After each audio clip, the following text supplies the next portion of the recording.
What's up, San Diego?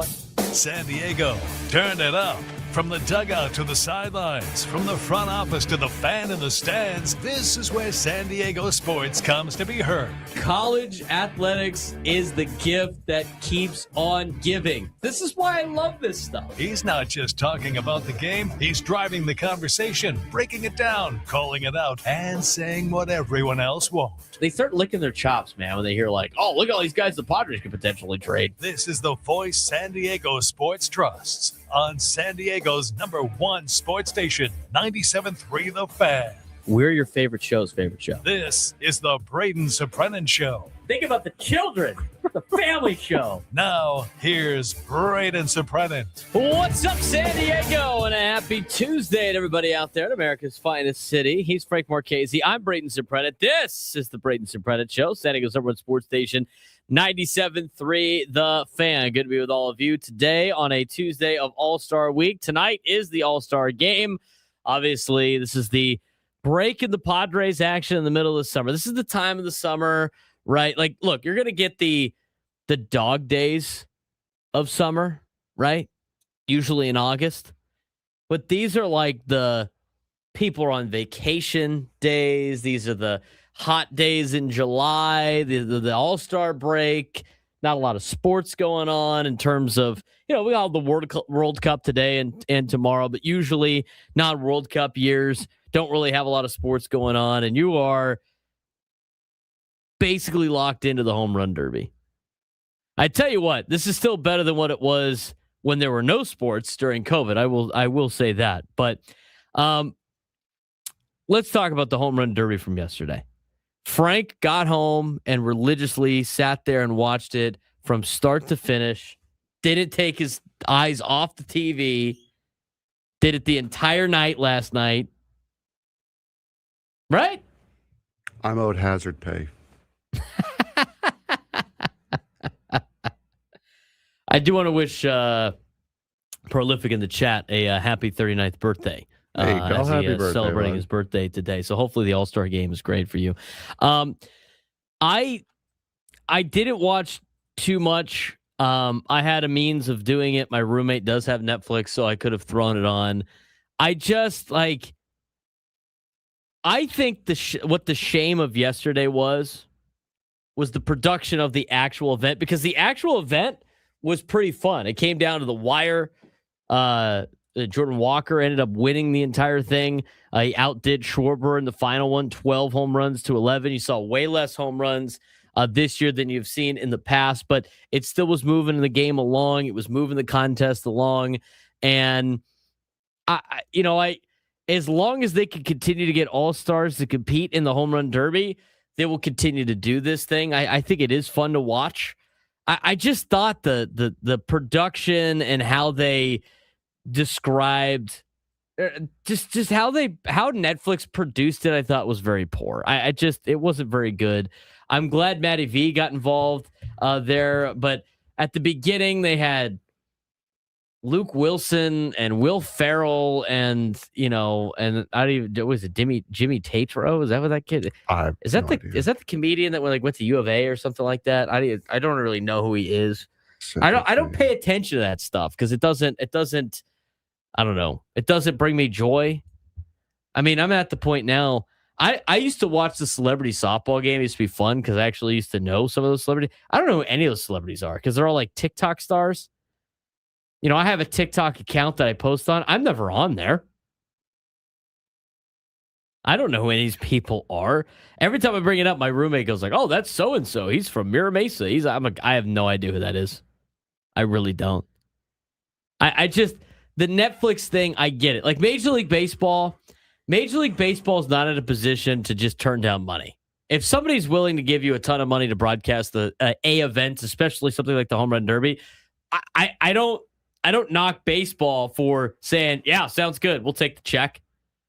But like Netflix, has Netflix done any of these sports like that well? No. Like the football game. I mean, they get some of the announcers from other companies that do the games, and it's okay. It's not very good. It's usually the camera angles for a lot of the home runs were off.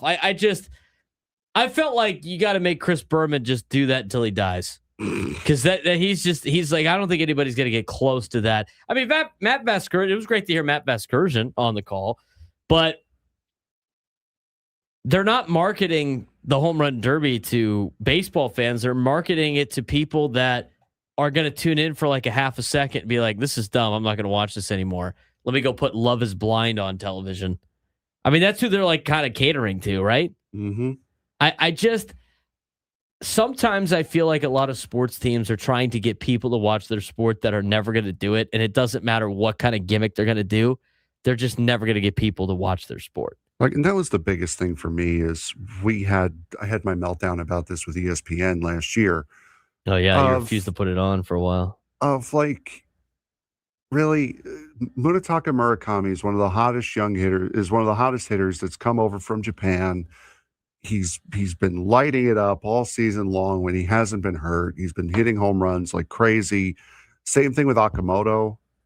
He's been doing fantastic. We saw it here firsthand over the weekend. And the first thing, I swear, I think it was Will Ferrell. The first thing that Will Ferrell can think to say is, where's Ohtani? Like, bro, baseball does a great job of making new stars, does it not? Making new stars and promoting them? The comedians were out of their element. It's hard to kind of make everything that live event like that funny. It just was not going to happen. It wasn't that great. I mean, it's just not a product. And I think every company is doing this now. I mean, it just seems like a lot of these national sports entities, on television specifically, are catering to people that are never going to watch their product, even if they made everything like that they like, if that makes sense. I mean, it's like Popeyes makes a chicken sandwich and everybody loves the chicken sandwich. And so everybody gets their own version of it, thinking that's what people want. It's like, I like going, Popeyes having a chicken sandwich makes a lot of sense. I don't necessarily want to go to Burger King for a chicken sandwich, even though it's probably pretty decent.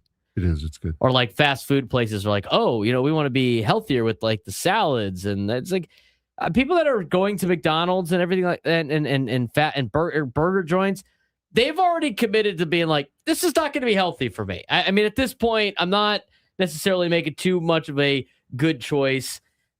This is what I'm looking for. Sometimes you got to know what you're good at. And I get what the business aspect of that is, of we're trying to get as many eyeballs to this as possible. But I feel like you have to not alienate your own audience in the process. And I felt like that was the case for a lot of production things that we've seen out of Major League Baseball. And I think it takes away from the fact that Jordan Walker put on a show yesterday. I thought the home run derby, I think they're trying to find a happy medium here with trying to keep it moving, but also entertaining, because when you watch a home run derby, you're watching for not just a lot of home runs, you're watching for just massive moonshot home runs. Like, that's what you want to see in a home run derby. And they went away from that, trying to make it fast because people were getting bored because you're sitting there for 4 hours, which, by the way, no home run derby ever needs to be 4 hours. Nope. And so I think they made a step in the right direction. I agree with Tony yesterday before the event happened. They have to be all-stars. They all have to be all-stars. And Jack Caglione is not an all-star. He's not. Oh. And he only had 14 home runs. It's like, you don't need 8 people. If you get 6 to sign up, 6 is fine. You don't need to have 8. Like, you don't need to force it. That, to me, is another forced element of the home run derby from yesterday. Get the young guys that are up and coming that want to be able to put on a show and do it one time, and get the one player from the team that's hosting the derby in the derby. I mean, you really only need 6. You don't necessarily need 8. They shouldn't ever be asking for non-all-stars to be in the home run derby. Unless you just want to go all non-all-stars, and it's just, here's the 8 guys that hit moonshots and hit home runs. I mean, like, but then you would have to ask Giancarlo Stanton to do it every year, and these guys don't want to do it every year. Tony mentioned that on the afternoon show too. I mean, there was times where, because his dad, obviously, we know how many All-Star games Tony's been to, right? Mm-hmm. Been to a lot. There was a lot of times where he felt obligated to go if he was picked by the fans, and he would go out there and do it. Doesn't mean he wants to do that in the middle of the season all the time. And I think that's the same thing with the home run derby. I mean, I think it got made a step in the right direction in terms of like the format. I didn't mind the format, but it's maybe I'm getting older and it's not as cool as when I was a kid, but I just feel like it's lost a lot of its luster that it's used to have. Yeah, and I mean it's because it's one of those things where it's not the big guys doing it anymore. It's not the home run hitters, it's not the mega stars, it's not the Trouts, it's not the Otanis that are doing it anymore. It's guys around the fringes. Those are the guys that are always doing these skills competitions now. So if you don't have those monster names and those you can build, then there's no point in doing it. Honestly, I mean, Jake Waters brought up a good point in the YouTube chat that I was going to get to anyway. I mean, Jordan Walker made more money in the home run derby last night than he will in the full season. Those are the players you can get on there. 100%. You have to make it more. You have to get the league minimum guys that are up and coming stars that don't have their contracts yet, and you have to make the winning player earn more than he's making during the season. I mean, that's where you got to be, right? That's where you got to be in terms of the home run derby. So, I mean, I'm just saying, like with some of these events, unless you get all stars to do it, it's kind of hard to watch. I just the other thing too is like I feel like they could probably do a little bit more competition between the American League and the National League. I mean, what if you did like a team event and there was like a team home run derby? Maybe that would be more entertaining. I don't know about the individual. Like, what if you did it by division? You just go up there and hit home runs. You're trying to get a total, and you're trying to, I mean, there's a lot of different ways I think you could do it. I almost think like team competition for the home run derby would be better than individual, but I think there's some things that could make it a little bit more fun with competition that could get these guys going a little bit on some of these all-star events. Like hockey doing the 3-on-3 tournament. I thought that was creative at the time, but I just feel like it's lost its luster a little bit. I disagree with the afternoon show in the sense that, they were talking about the All-Star game, which is tonight, right? Mm-hmm. And how there's a lot of players that aren't playing in it and they aren't really like into it. And they're trying to find ways to make it like to incentivize players playing in it. And I think they missed on the glaring thing of, before when these guys weren't making a ton of money, like you could go out there and play in the All-Star game. And there was just, I just think the mindset was a lot different. Tony brought up the idea that the All-Star game would be better if you eliminated all interleague play because they'd be juiced up to play the other league and have the pride of our league is better. I don't think that would be the case. I really don't. Do you think if they got rid of interleague play that the All-Stars of the National League would want to go out there and win more because they're to show that their league is better? Like that matters? No, I don't think they would care at all. They need to put some sort of incentive in, but I don't think that's it. I don't think that's it either. I think maybe back in the day it was when, as we've talked about before, and we've talked about this for the collective bargaining agreement, where guys are making a couple $100,000 and that was on the high end, and these guys are your neighbors, and they were making average money, and like those were the other things that would get them going. But now it's like I just think the incentive is off for a lot of players, and I don't blame them. I mean, if I'm getting paid like $25 million a year, like what do I need to go out there and I feel like your mindset changes a little bit. Like, what do I need to go out there and play in this all-star game for that doesn't mean anything? Yeah. I have 4 days off. I could go wherever I want in the world for 4 days. Anywhere in the world, easy for 4 days. And I'm going to go play in the all-star game? For what? I mean, I think that's the mindset, but also I think it's just this generation of player. And I don't think it's their fault. I don't think it's like them individually going like, we're all going to be selfish about this.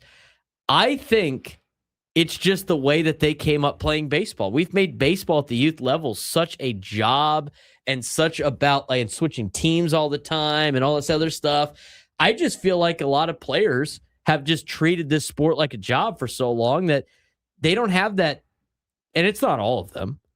I guarantee there's still a lot of guys that are like Tony Gwynn that got the pride of, I'm going to go out there and play, and it's an obligation because the fans voted me in. I still think those guys exist. I just think they're going to be a little bit more few and far between now because I think the mindset changes with the way that we've created youth sports. I mean, this is the product of travel ball coming up through the ranks right now. I think you see it in the NBA with the product of what youth sports is like. I think these are some of the unintentional consequences of our actions of making youth sports more of a job and less fun. And that might be a kind of an outlandish take, Frank, but I think that leads to what you got right now when it comes to a lot of these events in sports where guys are like, why am I going to get hurt for this? This is my job. Why am I going to do extra? Why am I going to do... it's not like the love of the game. It's not like, I want to go out there because I love playing baseball. And I'm not saying that's the right way or the wrong way, but what I'm saying is it's more common now to treat sports like a job at a young level. And so when you are used to that, sometimes you don't just love the game that you play. Mm-hmm. And I think it's a shame that a lot of kids don't love playing the sport that they play, and they see it more as a job or a future source of income more than just, I love playing baseball. Yeah, I don't think that's all that outlandish to say. I mean, we've discussed similar topics on the show recently. So, I mean, I don't see that as being too outlandish. And this isn't the players. It's not. This is a total don't hate the player, hate the game. And this is the game we've created for the kids. And you wonder why these pros that are basically a little like Manny's age younger, like 33 younger, that's where like the travel ball years started to take off, because that was right around the time I was playing. And like the travel ball then there was like one elite team, and you were like the best players in the county were on these travel ball teams. Everybody else still playing Little League, but then it just escalated. And I mean, these club teams they're trying to make a profit, and it turns into these kids are playing like it's a job, and you wonder why you get to this point like, I don't really want to play. It's just another game to me, right? Like you play, I think it's because you play so many tournaments, you play so many games that don't matter as a kid in all of these club games because of, just trying to work on the individual of getting ready to go. It almost negates like the team aspect, and it negates that love of the game, that love of competition. No, I agree. I agree 100%. So I think from that standpoint, I think you're seeing that right now. And it's not every athlete. I think there's a lot of athletes that still just absolutely love the sport that they play, and they've loved it since they were kids. And that's not every kid that's out there either. But I think that's a big reason why you're starting to see all-star games kind of fall off, because this has been a job for these guys for so long. 833-288-0973, 833-288-0973. We're going to talk about a lot of Padres stuff today. We didn't get into some of the news and notes about the trade deadline. We are going to give you updates on what's going on right now at the All-Star break. That's usually where a lot of executives potentially talk and make deals. So we will keep you informed on all of that when we come back, as we just get started on the Braden Surprenant Show, standing us over at Sports Station 97 through the Fan. 5 years ago, college sports changed forever. On July 1st, 2021, athletes were officially allowed to profit from their name, image, and likeness. At the time, biggest NIL deals were around $20,000. Today, some college quarterbacks are making millions, and NIL has become a multi-billion-dollar industry. But the biggest surprise wasn't athletes getting endorsement deals. It was how quickly NIL became tied to recruiting and building championship teams. The NCAA tried to create rules, but college sports moved faster than anyone expected. 5 years later, the biggest question is this: did NIL create a better future for college athletics, or did it create a system where money determines who wins? Either way, there was no going back now to the old version of college sports, and that is our subject today on the weekly college sports update. This week marks a major milestone that somehow passed without much celebration across college athletics. July 1st, 2026 was a 5-year anniversary of name, image, and likeness. And it begs the question of, has it made this better for college athletics or worse for college athletics? And before we start diving into why it began and everything like that, to answer the question, I think it's made it great for college athletes and worse for college sports, and more specifically, great for high-paying college football and basketball players, and terrible for the rest of college athletics.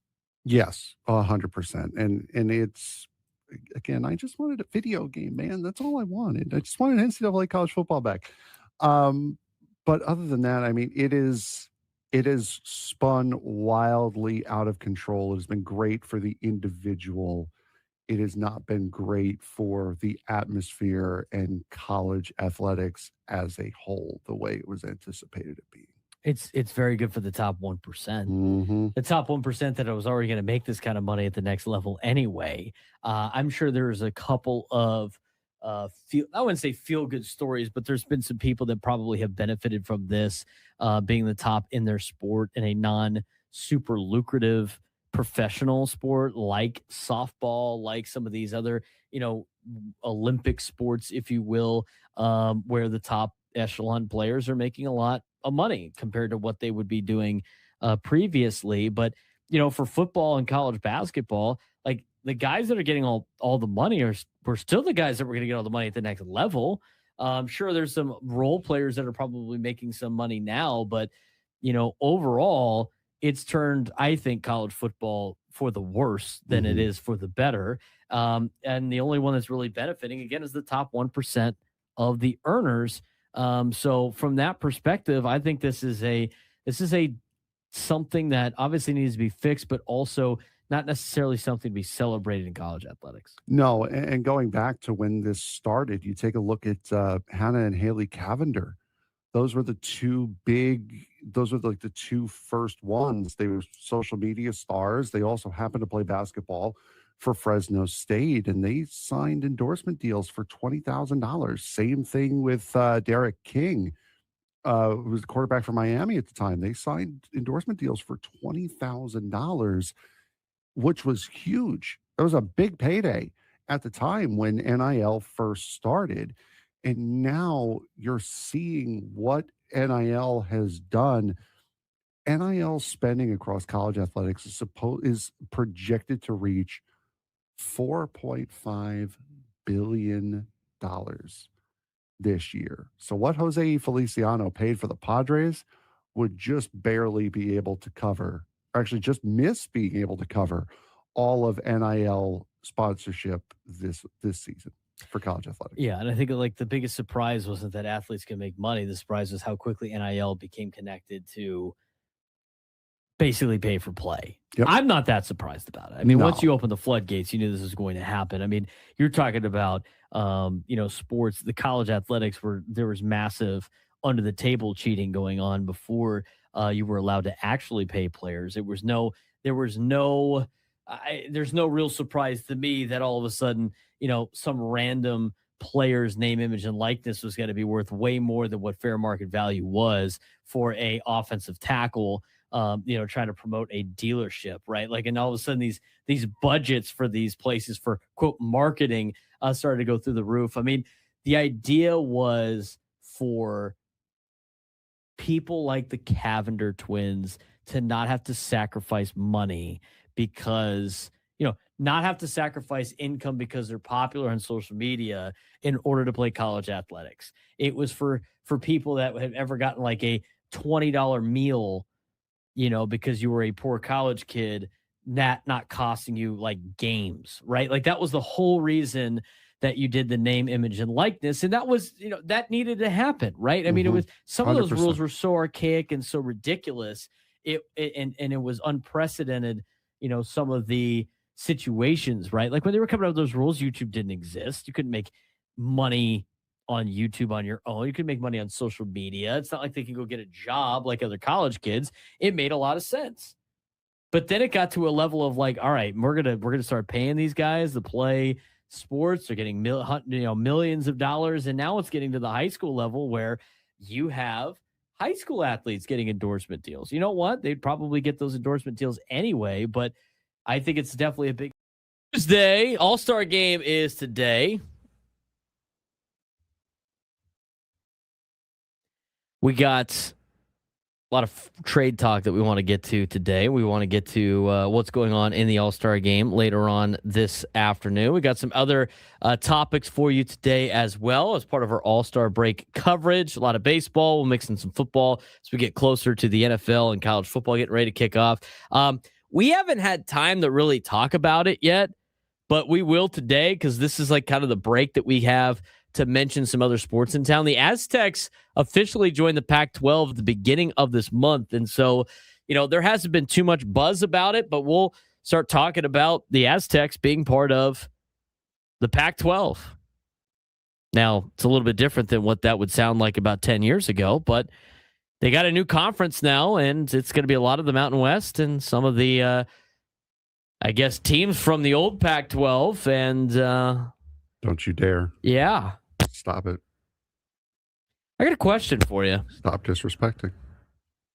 Since I had to ask, one of my buddies asked, how many do you know any power conferences? Frank, any power conference teams that are scheduling home and homes with Division I AA Big Sky opponents? Do you know a lot of power conferences that do that? Like, is Oklahoma going to go play at Montana? Brother, don't worry about it. I'm just asking. I'm just asking. I'm going to need you to stop asking. No, I'm asking. I just need an answer. I'm going to need you to not. No, well, that's not. I'm asking the question. That's cool. Are there any Power 5 schools, since you say 5, right? Because power conference, right? That are scheduling Big Sky opponents home and home? Yes. Who would that be? Is Penn State doing that? Is Penn State give me a flying out to give me a second. Illinois State? Give me a second. Okay. Give me a second. Okay. Home and home. Is Alabama going out to play the Jackrabbits at South Dakota State? Is that something that's going to happen? Is it? Still thinking. Probably not. I'm trying to run through all the power conference schedules in my head. Is Adam Klug's Georgia Bulldogs going to fly to take on, I don't know, UC Davis on the road in a home and home? Is that something they're going to do? I think Purdue. Purdue's irrelevant enough. Is Purdue doing that? Maybe. You have evidence of that? You are the Big Ten PR staff. I would imagine you would probably have that ready to go. I've been hired. I've been hired to work a little bit closer to home. I'm with the Power Act 12 now. Oh, that's right. Okay. So it doesn't really happen. There's nobody else really doing that, right? There's no school like Ole Miss going out to play Dayton on the road. Probably not. No, I wouldn't. No. All right, so that's kind of Power 5 schools. Then why is Washington? Then why is Washington State scheduling a home and home with Weber State? That was done years ago. Stop it. Weber State and Washington State have just agreed to a home and home series starting on Wednesday, December 9th in Ogden. Return game in Pullman in the 2027-2028 season. Nice. It's like I said, done years ago. Playing a Big Sky team on the road. Got to give these small universities money. All right. You want to talk about competition. You want to talk about leveling out the playing field. Let them have a big show in town every now and again. Jeez.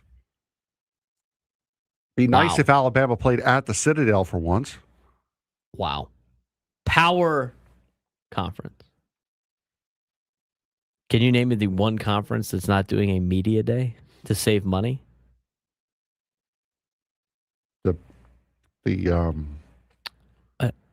Which one is it? The Big West? No, not the Big West. Big West also doesn't have football, but okay. Well, it's kind of hard to do a football media day, is there not? Yeah, that's true. Fair enough. Thank you very much. Out of the 10 football playing schools, there is one. Football playing conference, there's one that is not doing a media day. You know which one that is?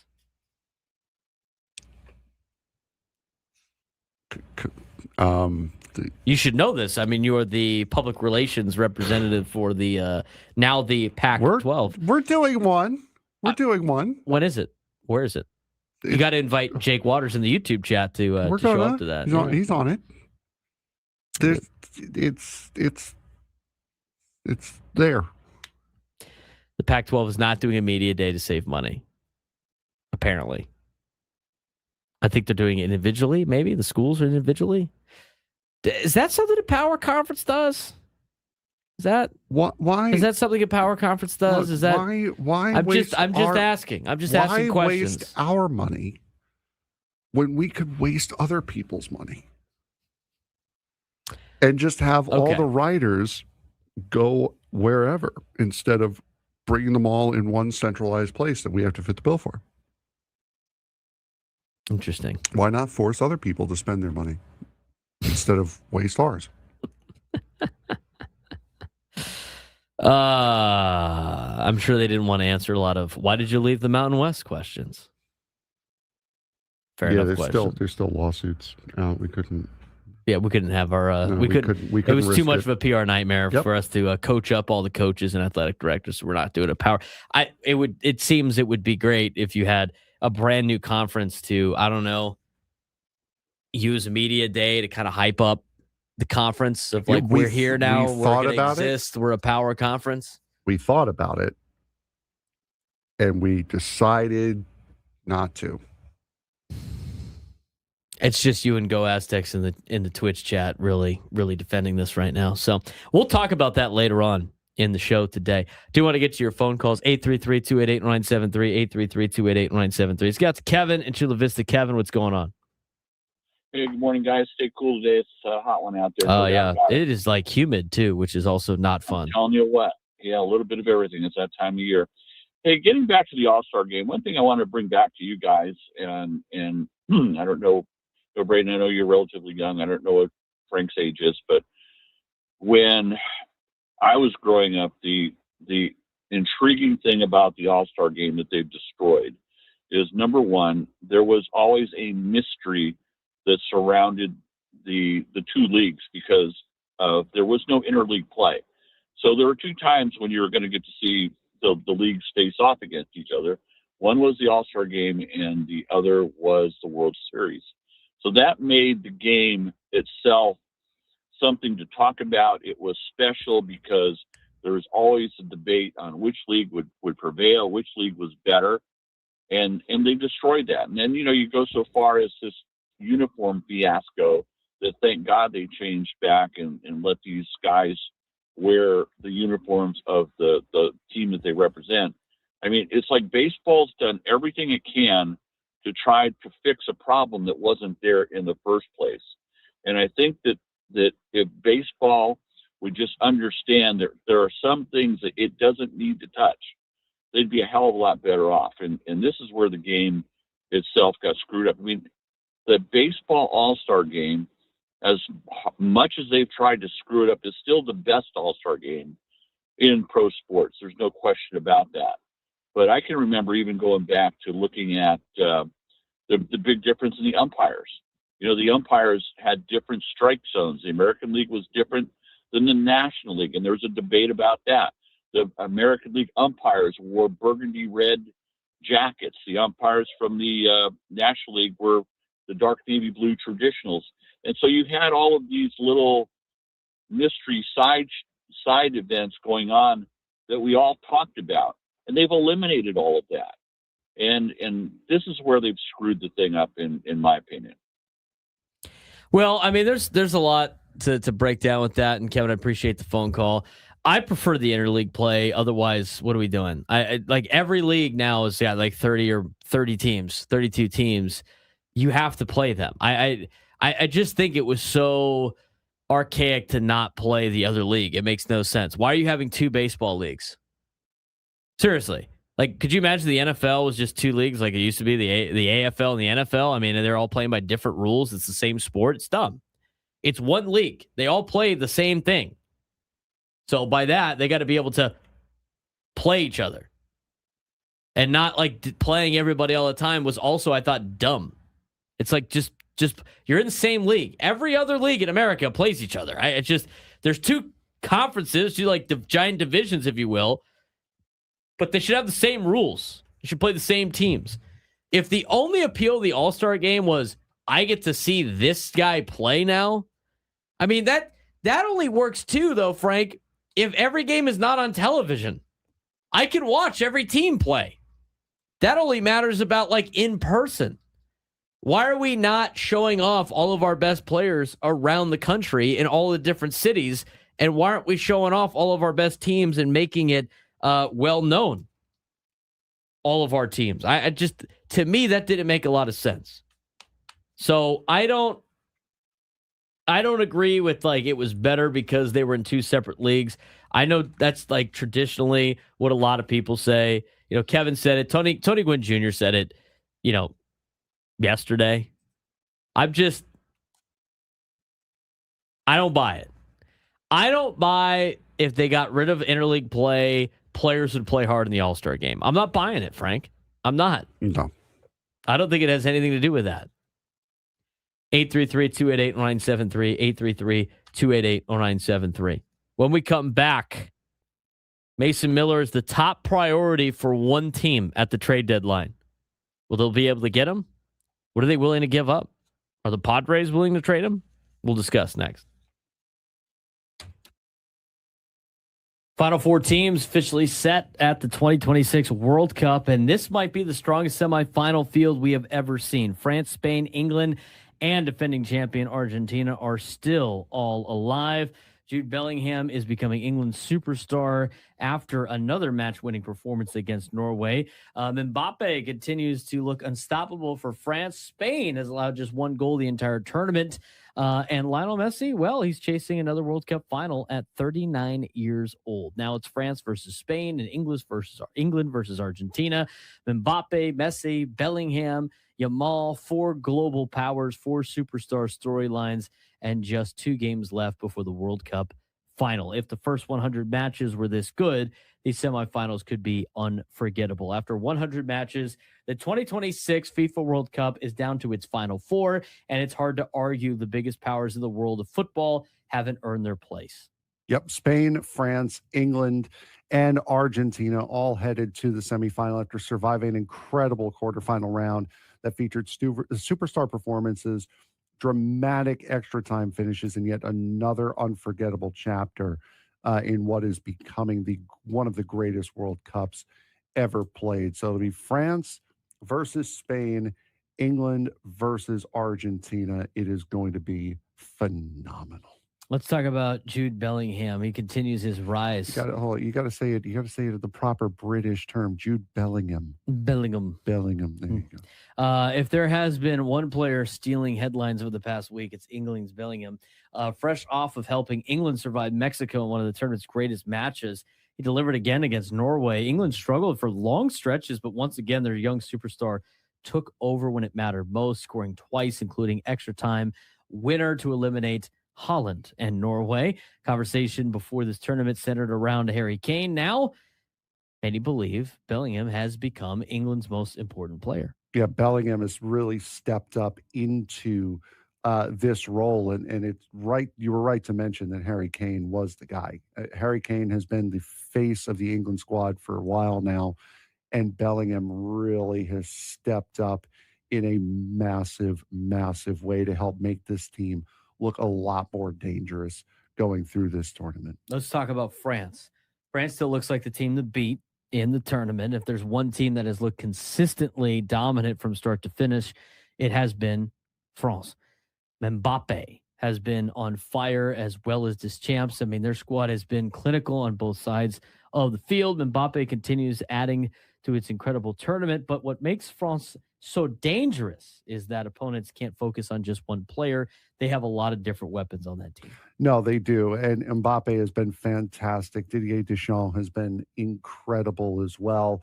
You also have the scoring prowess of Dembele as well, has really helped this French team out. And of the 4 remaining teams, France is really the only one that hasn't had a scare France is the one that looks like the most complete team through this tournament. So it'd be kind of hard to bet against France going up against the team that we're about to talk about next year. Yeah, Spain. I mean, their formula is working. They have not been beaten in 36 now. Yeah, I believe it's 36. 36 straight matches. That doesn't mean they've won all of them, but they haven't been beaten in all of them. And they may not be grabbing the headlines the same way as France and England, but they continue to win and they continue to advance. And they have overcome what was a scary start to the World Cup after they took a scoreless draw against Cape Verde. They've done a pretty good job, and they've only conceded one goal in the entire tournament. Yeah, they have been fantastic. Rodri has been great in the midfield. Yamal continuing to grow as a young teenager. Yamal is going to be with Spain for the next several World Cups, about the next 4 or 5 for sure. Now their focus is going to be, how do you slow down Mbappe? And then when you do, how do you have enough to be able to slow down Dembele? Because he has been another big goal scorer, big goal contributor for France. So once you get one guy down, you can't completely focus on him. There's a couple of other guys that you've got to focus on. And for Spain, that's going to be a very, very tall order because France has multiple ways of beating you. They made the World Cup final in Qatar in 2022. They won it in 2018. They're going to be they're still a very, very difficult test as they sit in their golden era right now. Meanwhile, let's talk about Argentina. Messi's last dance potentially in the World Cup. I mean, he keeps adding chapters to one of the greatest careers this sport has ever seen, or sports in general have ever seen. Argentina needed extra time to get past Switzerland. Julian Alvarez delivered with the winning goal, but once again, Messi was at the center of everything. And at 39 years old, he is still producing magical moments. We've seen that all World Cup long. Yeah, Argentina has been the one that's been scared the most out of these 4 remaining teams. So it's interesting to see how Argentina and Messi have. Broadcasting live from the Bill House Studios, we know how. He's Frank Marchese. I'm Braden Surprenant. It's the Braden Surprenant Show. Saturday goes over on Sports Station 97.3. The Fan. We have an update on the ownership sale of this team, the ownership sale of this team. We're going to get to that in the 11 o'clock hour, as that was just put out in the Union Tribune on their website by Kevin Acey. Talked to Rob Manfred, and we have some information on that. We'll get to that at 11. Let's talk about, we're going to get into more trade conversations again later on in the show. Let's talk about the Mason Miller situation, because obviously, as much as AJ Preller has said he doesn't really want to trade Mason Miller, and as much as we both agree, Frank, that it probably is not intelligent to trade Mason Miller for who knows what kind of risk of a prospect list you're going to have, that doesn't mean teams aren't going to call about him. Oh, exactly. And we know that AJ Preller takes a lot of phone calls. And AJ Preller said it during spring training this year about the offseason when they're going through the winter meetings. It's like, hey, I know you're not going to trade Aaron Judge, but are you interested? Like that kind of stuff. That always happens. So I don't think Mason Miller will get traded. That doesn't mean he won't be a priority for a team like the New York Yankees, who apparently, according to John Heyman, Mason Miller is one of the top targets for the Yankees at the trade deadline. You know, Yankees fans are probably just freaking out about this. I don't think that deal gets done unless the Yankees significantly overpay for him. But unless they're getting 4 of their top 5 prospects back and you get relatively the haul that you would get that you gave up for Juan Soto, and then you hope that those guys become CJ Abrams and James Wood, it's going to be tough to like swallow that particular deal. Now, I just thought about this, and I did some research on it to see what the loopholes would be. And maybe this is why people never thought about it. But like right now, the Padres want to free up. It's nice to free up some payroll because you got some, not as great contracts at this point in time with guys like Manny Machado and Xander Bogaerts. more specifically, I think Jackson Merrill's having a bad year offensively, but I don't think that turns his current contract into a bad one. I don't think Fernando's contract is going to be a bad one the way he's been playing. The power is down. But let me ask you this, there is nothing stopping a team from, to an extent, making a trade and then receiving cash considerations, right? No, we see it all the time, especially with smaller players. And it's usually for players that are involved in the trade. Mm-hmm. Now, the big problem with trading some of the bad contracts here, Frank, is nobody wants to take on that player for that contract. Well, what if you traded Mason Miller and took 2 prospects, but then asked the Yankees to throw in like $85 million to pay off half of what you owe Xander Bogaerts, or $80 million, whatever it is, and you use that for your baseball operating funds? That way, you don't have to ask Xander Bogaerts for no trade. He's not getting traded. You're still getting half the contract off the books. You give up Mason Miller, obviously, and you get a lump sum paid down on what you owe, and then maybe you can use that money to go get other players. The Padres could theoretically do that. Now, here's the problem, though. They do have some rules against some of that. Anything over $1 million in cash has to get approved by the commissioner's office, in which, based on what they would call competitive balance, they wouldn't allow something if it prevented competitive balance. I would be curious to know if that is something like Rob Manfred would veto. Is that saying, because they have that rule in place, so teams like the Yankees can't just write a fat check to the Brewers for one of their players and not have to give up top prospects?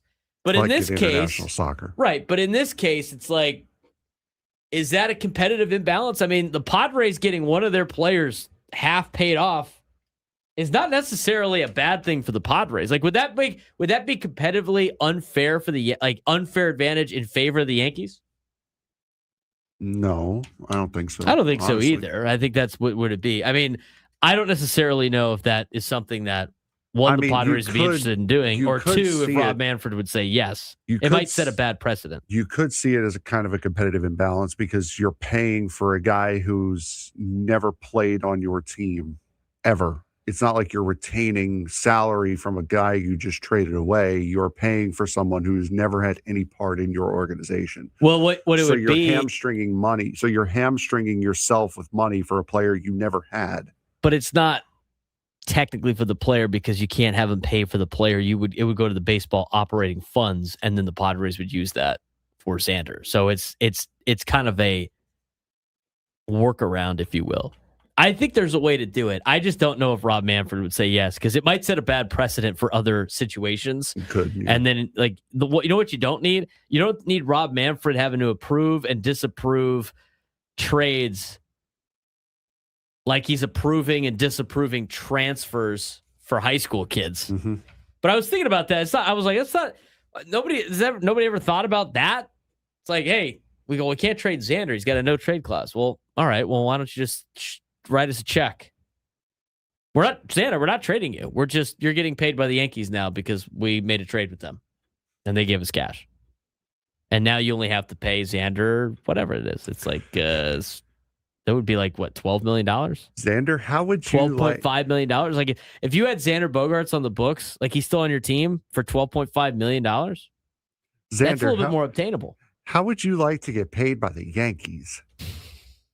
No. You're going to be playing here still, but your paychecks are going to be coming from the Steinbrenners now. Yeah, does it matter? It's direct deposit anyway. Why does it really matter where it comes from?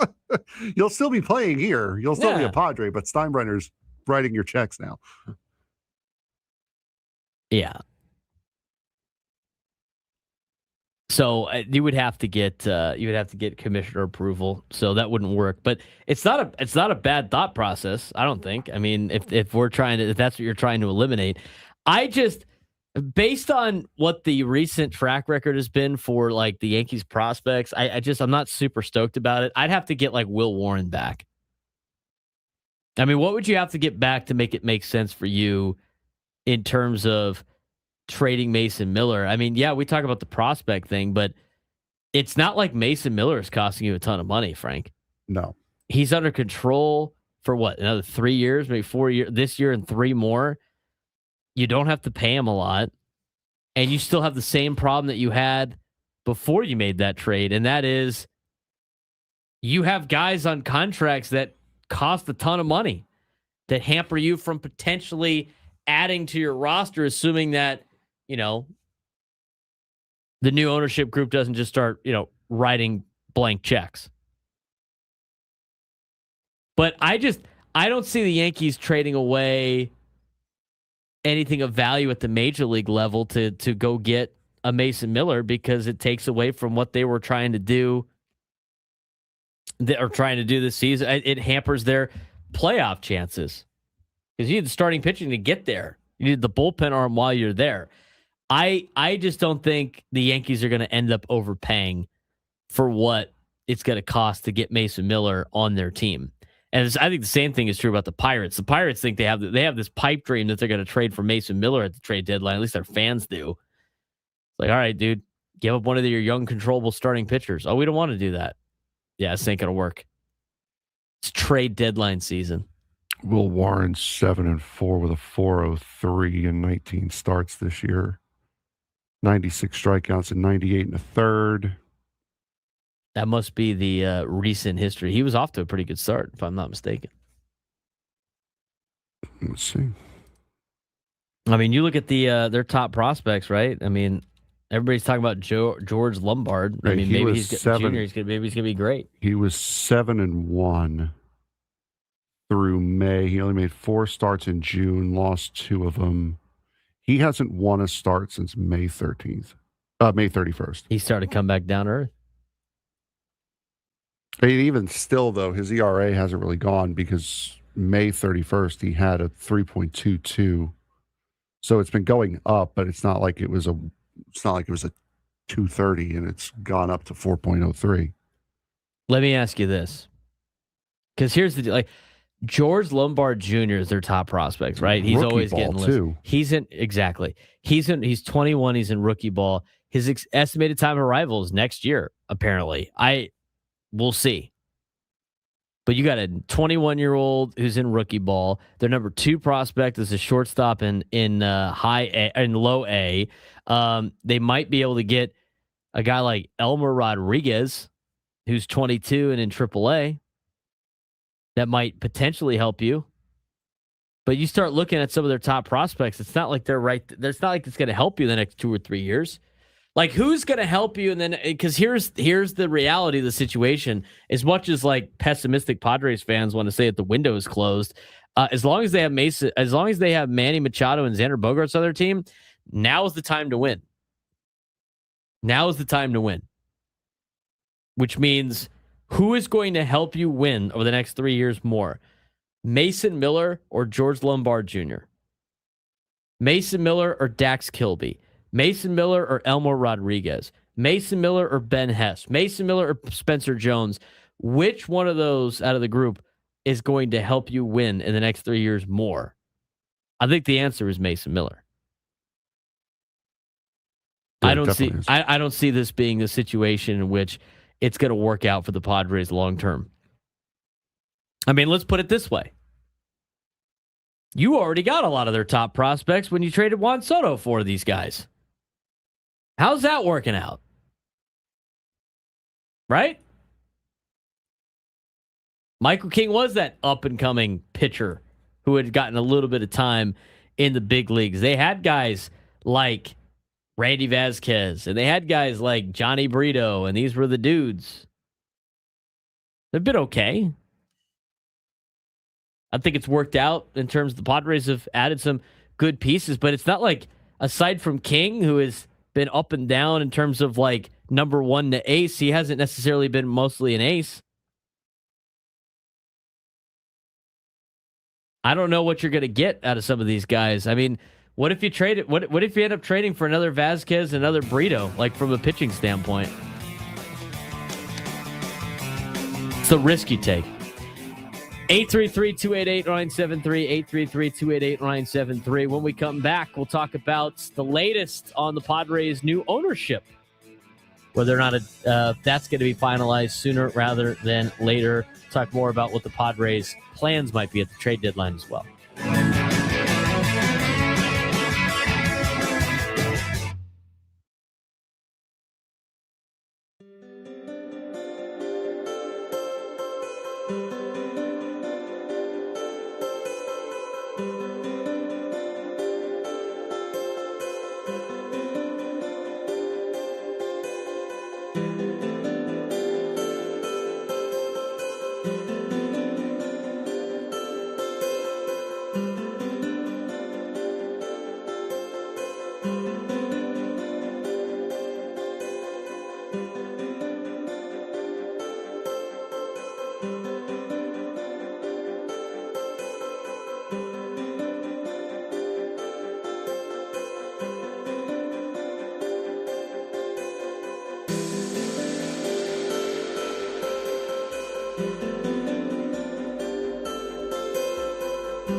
Broadcasting live from the Bill House Studios. We know how. He's Frank Marchese. I'm Braden Surprenant. This is the Braden Surprenant Show, setting us up with Sports Station 97.3. The Fan. We'll talk about the trade deadline approach here in a second. We also want to mention the new news we got from Kevin Acee about the ownership group, or the new ownership group, as they try to finalize everything and get voter approval from the other owners throughout Major League Baseball. We'll get to that in just a little bit. Frank looking dapper today for his headshots. Unfortunately, wasn't killed. Excuse me? I'm kidding. No, it was fine. It went quick and easy. I didn't have a 97.3 Polo. Otherwise, I would have worn that. But is that your way of asking somebody to get you one? You're just going to set it out in the ether and hopefully it sticks? I mean, it wasn't, but No, if somebody were to get one, 2X would be nice. You know, they had bagels thereafter. I didn't realize that. I'm starting to get hungry now.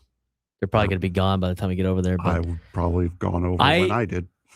I can't believe, though. I said, they have bagels over there. And Frank was like, oh, really?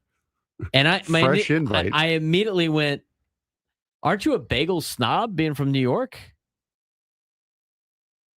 What kind of bagels would you be approved? But you approve Einstein bagels? That's New York approved? That's, at least for me, that is. They're not bad. I know Sam doesn't like them, so Sam's probably rolling his eyes now, but I don't mind Einstein.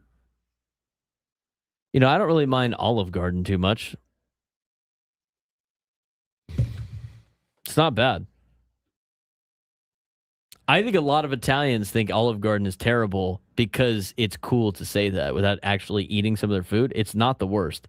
Now, I wouldn't go there and get certain things, but it's not the worst. There's a lot of other Italian places that are a lot worse than Olive Garden. How many times have I been to Olive Garden in the last 2 years? 0. But I have had it before. It's not terrible. Their pasta fazool is pretty good. See, he's a New Yorker that says, I'm gonna like Einstein bagels. But I say as an Italian that Olive Garden is not that bad. All of a sudden he wants to pass out in his chair over there. You just said Einstein Brothers is not that bad from a guy that gets actual good bagels in New York. It's not that bad. I like Chili's. That doesn't mean it's like a fajitas place. I like Taco Bell. It's not Mexican food.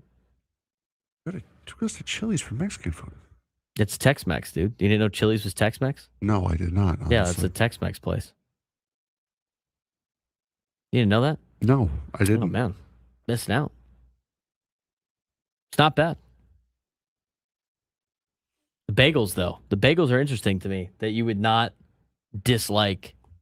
No, Einstein bagels. I don't mind Einstein at all. What's your bagel of choice? You a plain bagel guy? Yeah. Mm-hmm. Do you even put egg cheese on there? Egg bagel would be mine, but no, I like butter more. Butter on the bagel? Mm-hmm. Which that is a problem I do have with Einstein bagels. They don't have butter? Or you have to apply your own butter? No, they do. If I'm asking for butter on a bagel, I want you to put an unhealthy amount of it on there. Not like a little square that you make work throughout the entire bagel. No, put a respectable amount of butter on my bagel, please. Are you getting bagels scooped like in New York for extra butter? No. That's not what I'm asking for. I'm asking for an unhealthy amount, not a cardiac arrest amount. I think you should try a golden bagel in PQ then. Okay. It's not bad. I'm fine with that. It's pretty good. Okay. It's pretty solid. You're more of a snob on pizza than bagels? Yes. What kind of New Yorker are you? I thought they were like both about the bagels and the pizza. I was never really a big bagel guy. I'm more of a roll person. That's just me, though. A roll person? Yeah. Like a breakfast roll? Yes. Yeah, like a Kaiser roll. Yeah. I can't do the bagel. The bagel thing, I've done the bagel thing. We've talked about the bagel thing before. I've tried multiple times. It's not the worst. But I can't do like I can't do the savory breakfast on a bagel. I can't do it with the eggs.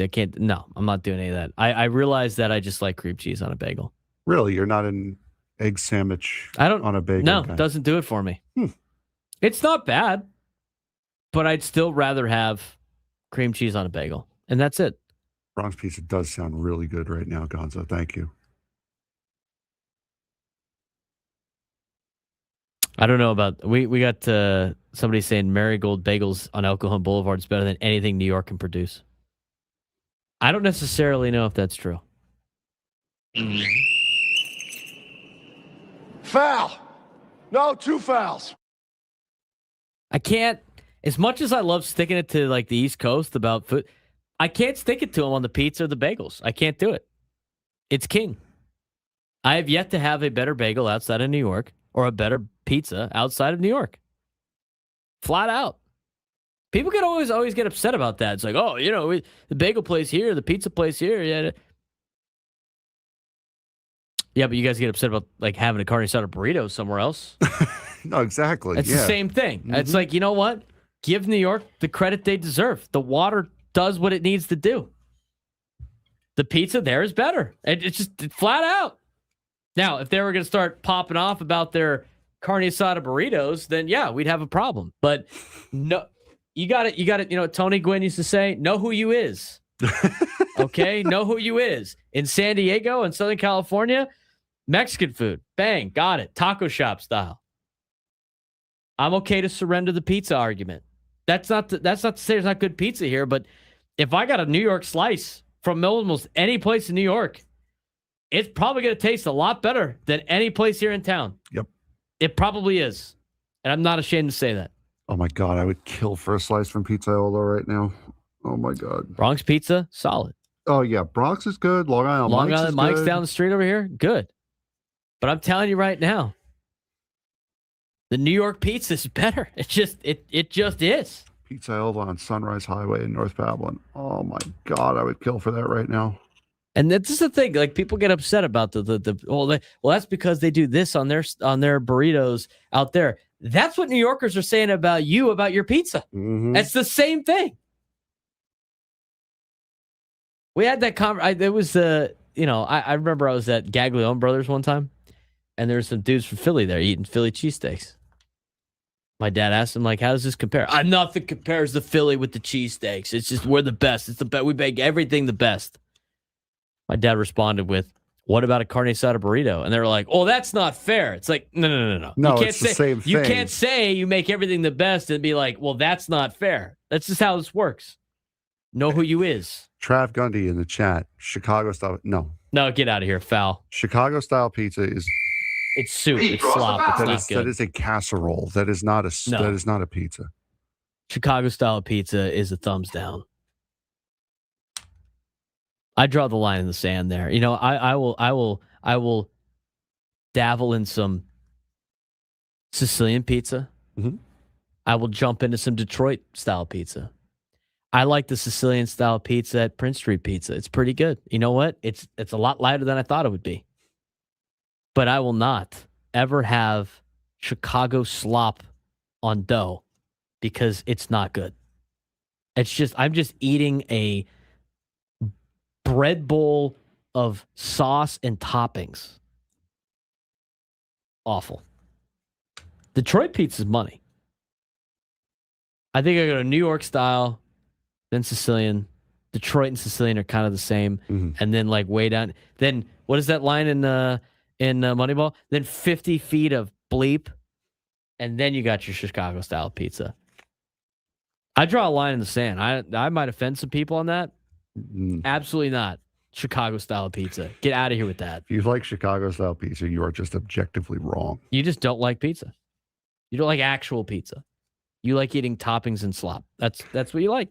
As the great philosopher Jon Stewart once said, the only thing you should ever do with pizza with an iron skillet is hit the person in the face that gave you pizza in an iron skillet. That's Take it. the pizza out. Don't eat it because that's nasty. And then smack the guy upside the head. Yes, that's it. Fair enough. Detroit pizza makes me want Little Caesars. There's a difference. There's a difference. I wouldn't really consider them, even though they're from Detroit, I wouldn't consider them to be Detroit-style pizza. It's Prince Street Pizza, right? That's the Detroit-style one? They do Sicilian style and New York style. The Prince Street Pizza has that machine that is like the New York water machine. Oh, yeah.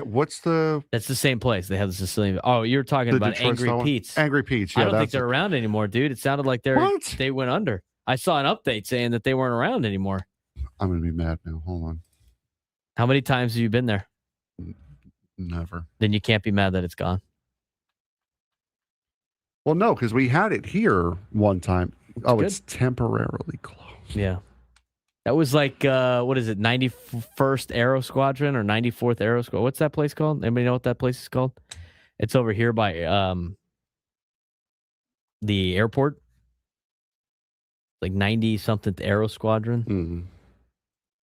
That's a fun little place. They literally I think they're temporarily closing until November, I think is what the report said. Don't quote me on that. I don't know for sure.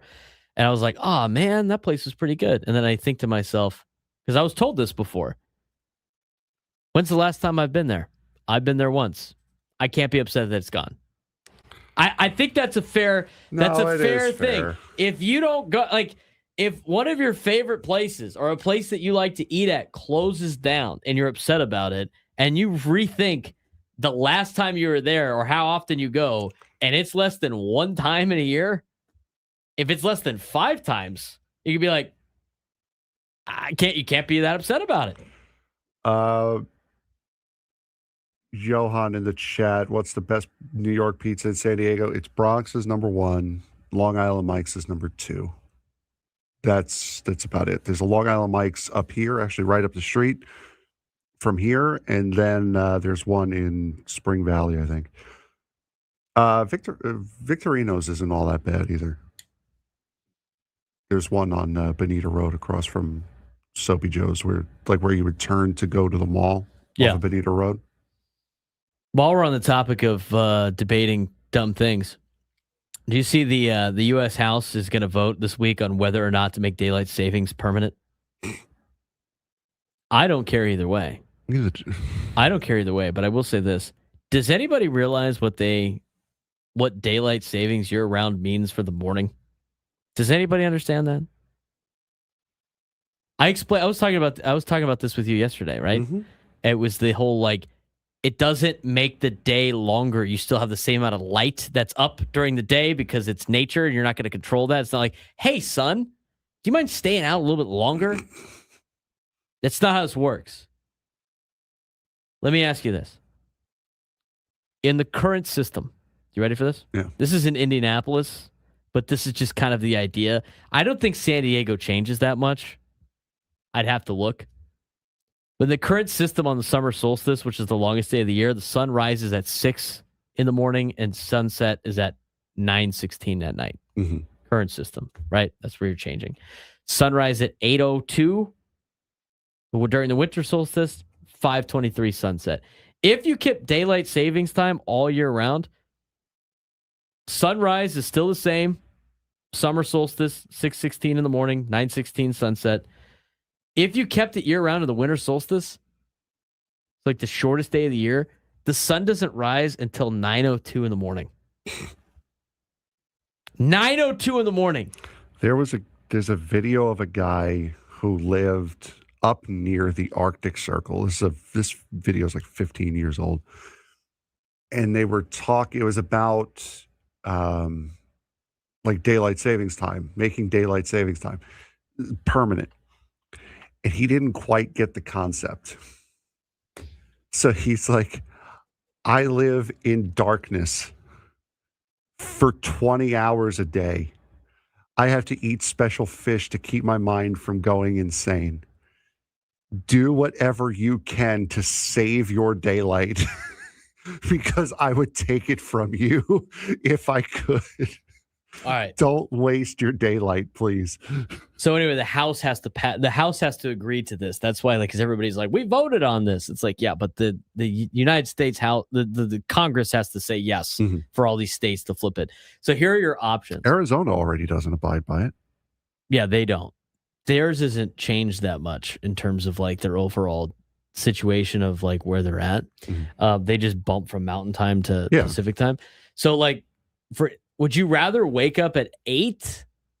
Sorry. Would you rather have the sun rise at 8 and set at 5 or rise at 9 and set at 6? I don't care. Yeah, as an adult, you don't care. You're cool with your kid going to school for his first 2.5 classes of the day as it's in the dark. I mean, I thought about that from like growing up as a kid. It's like sunrise at 9. I used to get to school start at 7:55. By the time 9 rolled around, it was like break time. It's like I'm going to be out in the dark. It also for break time in the winter. How depressing. It also depends on like what school, because San Ysidro, when I went there my freshman year, they're 9 a.m. to 4. So like so that would be fine. But like I think Olympian was like 7:30 to 2:30, I think.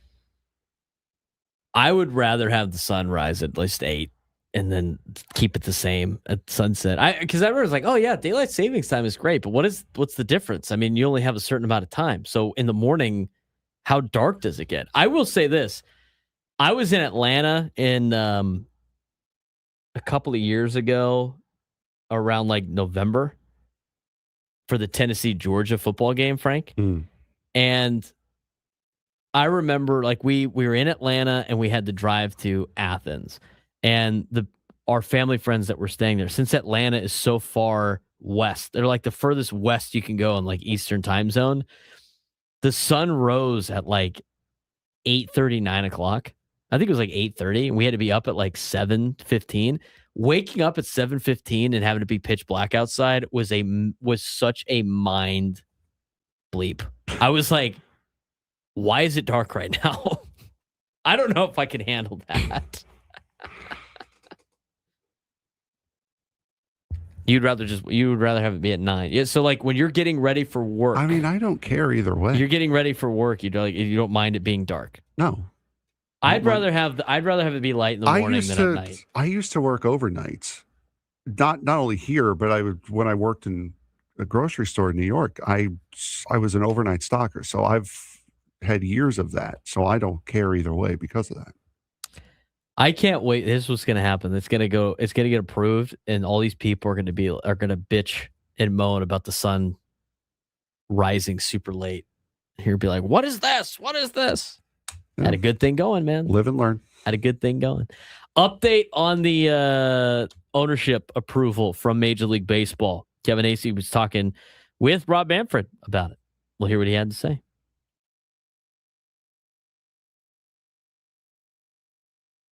Seattle Seahawks are about to become the most expensive NFL franchise sale in history. Paul Allen Estate has agreed to sell the team to a group led by the Kolsa family for $9.612 billion. That's billion with a B, a number that would crush the previous record for an NFL franchise. Kolsa is expected to become the first minority woman to ever have sole control of an NFL team, making this a historic ownership change both financially and culturally. Paul Allen's nearly 30-year run transformed Seattle into one of the NFL's strongest organizations.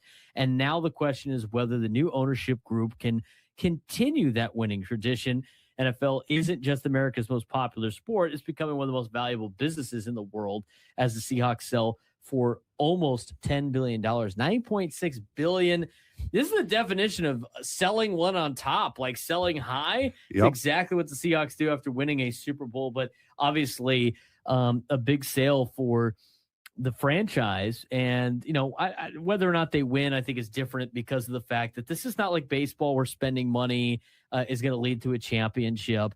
There are rules in place, but it really sets the legacy, or really sets the precedent of who is going to be able to buy sports teams in the future, at least in a solo sense. Or are we going to have a group setting now for most ownership of sports teams because the price tag has gotten so high? Yeah, it's the future has turned into a conglomerate. You're not going to be able to, as a single person, unless you really are rich, one, and two, insane, you're not going to be able to afford to buy one of these teams on your own anymore. The price has just gone absolutely insane. To me, it's also interesting, the wrinkle that she was a former San Francisco 49er owner as well, minority owner.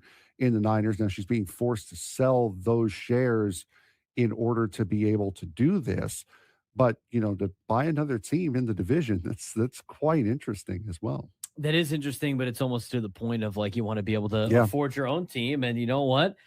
It's like buying and selling stock, right? I mean, that's what you're doing. Yep. You're buying and selling shares of the franchise. And, whatever her shares were initially to buy the Niners have probably gone up themselves in terms of the valuation of the franchise when she sold those and then put them into the Seahawks. And why wouldn't you do that if you had the ability and you had other means of a financial avenue to be a minority owner and turn yourself into a majority owner? I think that's what a lot of minority owners probably would like to do if they like to call the shots and want to run things a certain way. If they just want to collect the check of the being an owner and having the fun, there's still a lot of perks without taking as much of a risk. She obviously wants the extra risk. Seahawks finally sell again close to $10 billion. But I mean, you look at the stages of this, of the NFL franchise values. Broncos sold for $4.65 billion. The Commanders sold for $6 billion, and now the Seahawks getting close to $10 billion. I mean, how high can NFL franchises values go?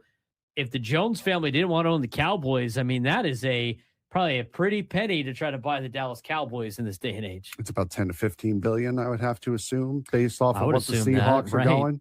So yeah, it is amazing. And especially with the value just of the NFL as a whole, that is only going to make these teams more and more expensive to buy as well.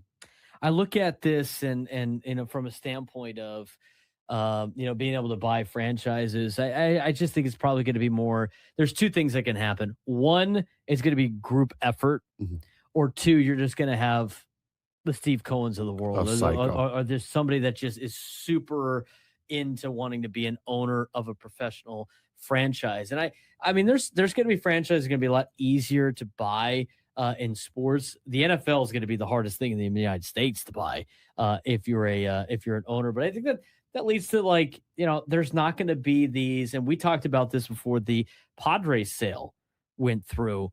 There's not a lot of owners anymore that are mom and pop shop owners, if you will, where that is their sole income and they cut corner or they do everything they need to do to try to, make that as profitable as possible, because if they don't make any money.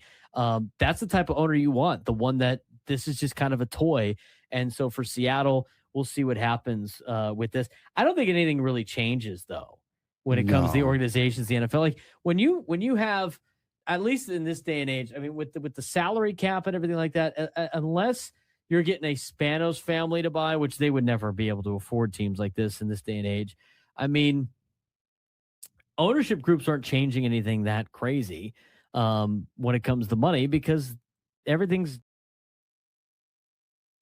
All of our guests join us on the SDCCU fan hotline. It's not Big Bang Banking. It's better. We still got a pair of tickets to give away for Alice Cooper today. We'll be doing that in the 1 o'clock hour. Stay tuned for how you can win tickets to an Alice Cooper concert at Cal Coast Credit Union on November 17th.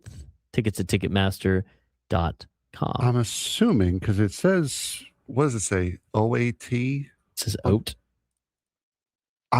Could that possibly be auditorium that they tried to abbreviate? I don't know if that's...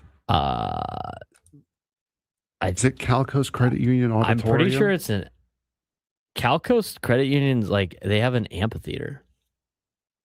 Open air theater. That's what it is. Oh, open air theater. Open air theater. Let's not call it OAT. Why would we do that? We put periods. Or we could just go open air. Oh, is that the one down? It's at San Diego State. Oh. It's literally on the campus of San Diego State. They put OAT. Am I supposed to know what OAT is? Is OAT, is that a common? Am I out of touch? No, it's the children that are out of touch. Am I wrong here? No, Principal Skinner. No, it's the children that are wrong. OAT. Did everybody know that? Am I the only one that didn't know that OAT means open air theater? Come on. That was the abbreviation. OAT. Open. That's BTW. By the way, FYI, for your information, LOL, laugh out loud. OAT, open air theater? Really? Did I miss that? Open air theater. I mean, I know where it is. I didn't know like we were abbreviating OAT. Cal Coast OAT. You obviously didn't know. You didn't. No, I had no clue. I was wondering why it was oat. I was like, what is it? I copied it straight from the reading. I know it wasn't you. Only amazing things. Only There it is. amazing things. Yes. Cal Coast. Only amazing things. OAT. Cal Coast Credit Union. OAT. How would they want me to say that? Do I say OAT? Do I say oat? If I said oat, people would be Especially like, that they don't would the put cool kids be like, oh, open air theater, oat. Especially since they don't put any periods in between the letters. Yeah. So like you don't know if it's an abbreviation or a spelling error. I'd sound like an idiot if I said Cal Coast Credit Union oat. People would be like, what are you talking about? FNC, Frank's Natural Casings. It's a good one. Oat. Open air theater. I didn't know that's what they've been calling that place. I guess that's a common thing. What are they calling what used to be the Sleep Train Amphitheater now? Dude, that's been called like 1,000 things. I always knew it was Coors Amphitheater. The Coors Amphitheater. That's what it was. It was the Coors Amphitheater when we got Sleep Train, Cricket here. Wireless. It's been a bunch of different things. Now I got to find out. Hey, how you doing?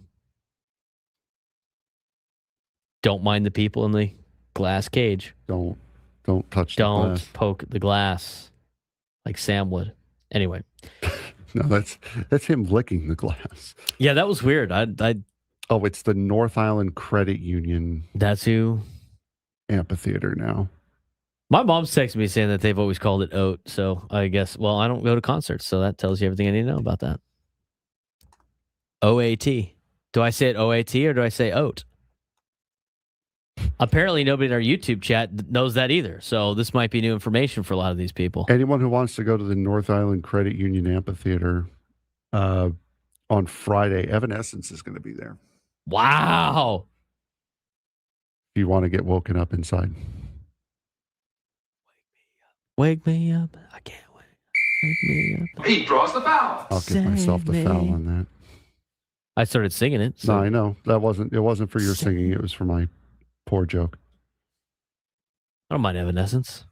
Am I going to go there on a Friday night for a concert? Probably not. ZZ Top is there on August 4th. Ooh, Santana's there with the Doobie Brothers on the 11th of August. Toto's on the 12th. Are you going to name every concert from here on out, or what's going on? What's no, just they the just had Chris Stapleton, did they not? I don't know. I think they did. Motley Crue is going to be there September 18th. Are you done? Yeah. All right, now he's done. All right, let's get back on track here. We're talking about the report that Kevin Acee just put out about an hour ago. MLB Commissioner Rob Manfred has said the Padres sale, quote, will get done. The sale this is what his message was. The sale is happening. It's just a matter of paperwork, investment commitments, and league approval. Despite rumors and speculation because of delays, Manfred expressed confidence that the ownership transfer is moving normally. Manfred's not worried about whether or not it will get done. He says it will. And according to him, there are no major red flags to the new ownership group. The remaining work is administrative, final investment commitments, documentation, preparing everything for an MLB ownership vote.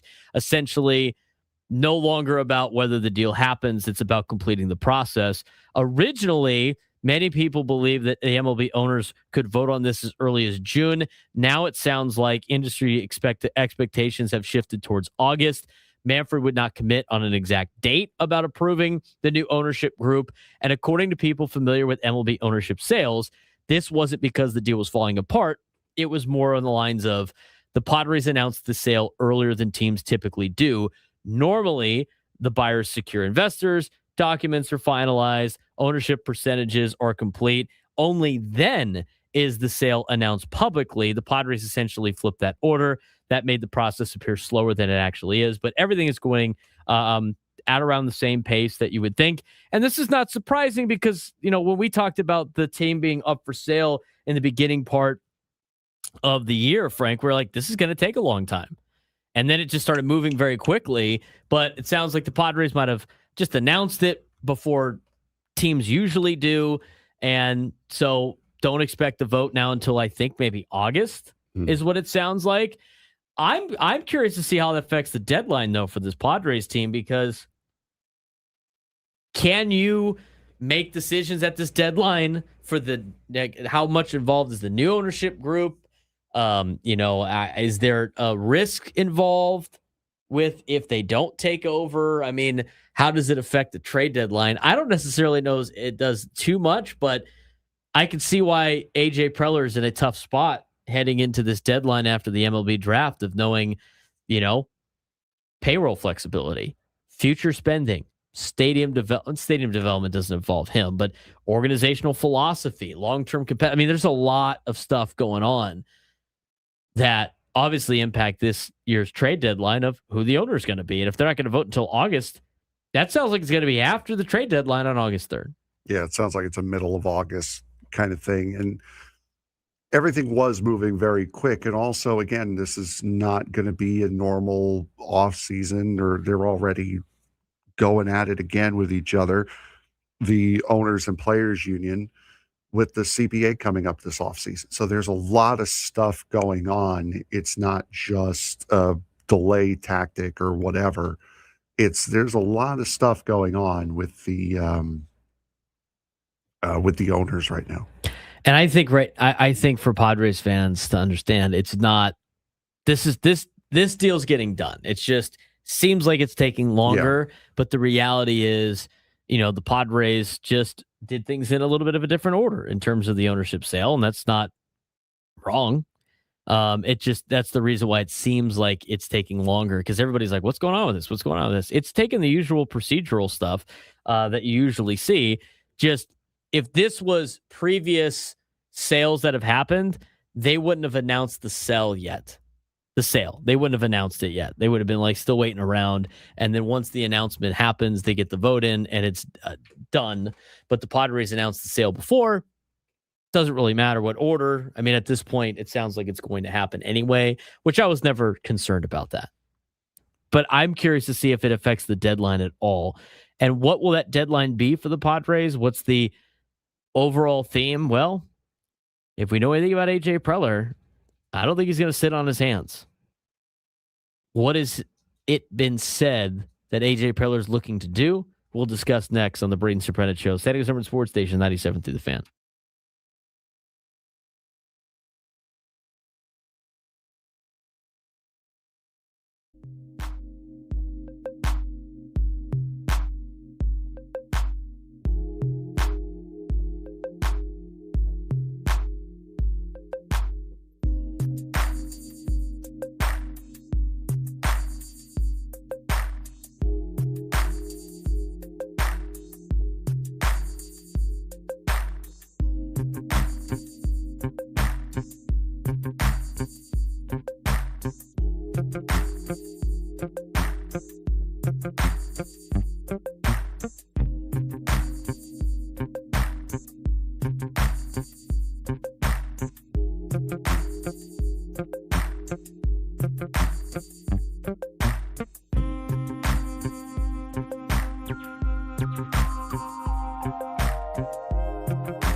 $11:38 All-Star Game Tuesday. You gonna watch the All-Star Game? Nope.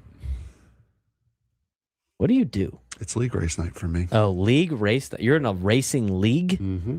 Like an online league? Yep. Bristol. Are you racing stock cars? Yep. The truck series.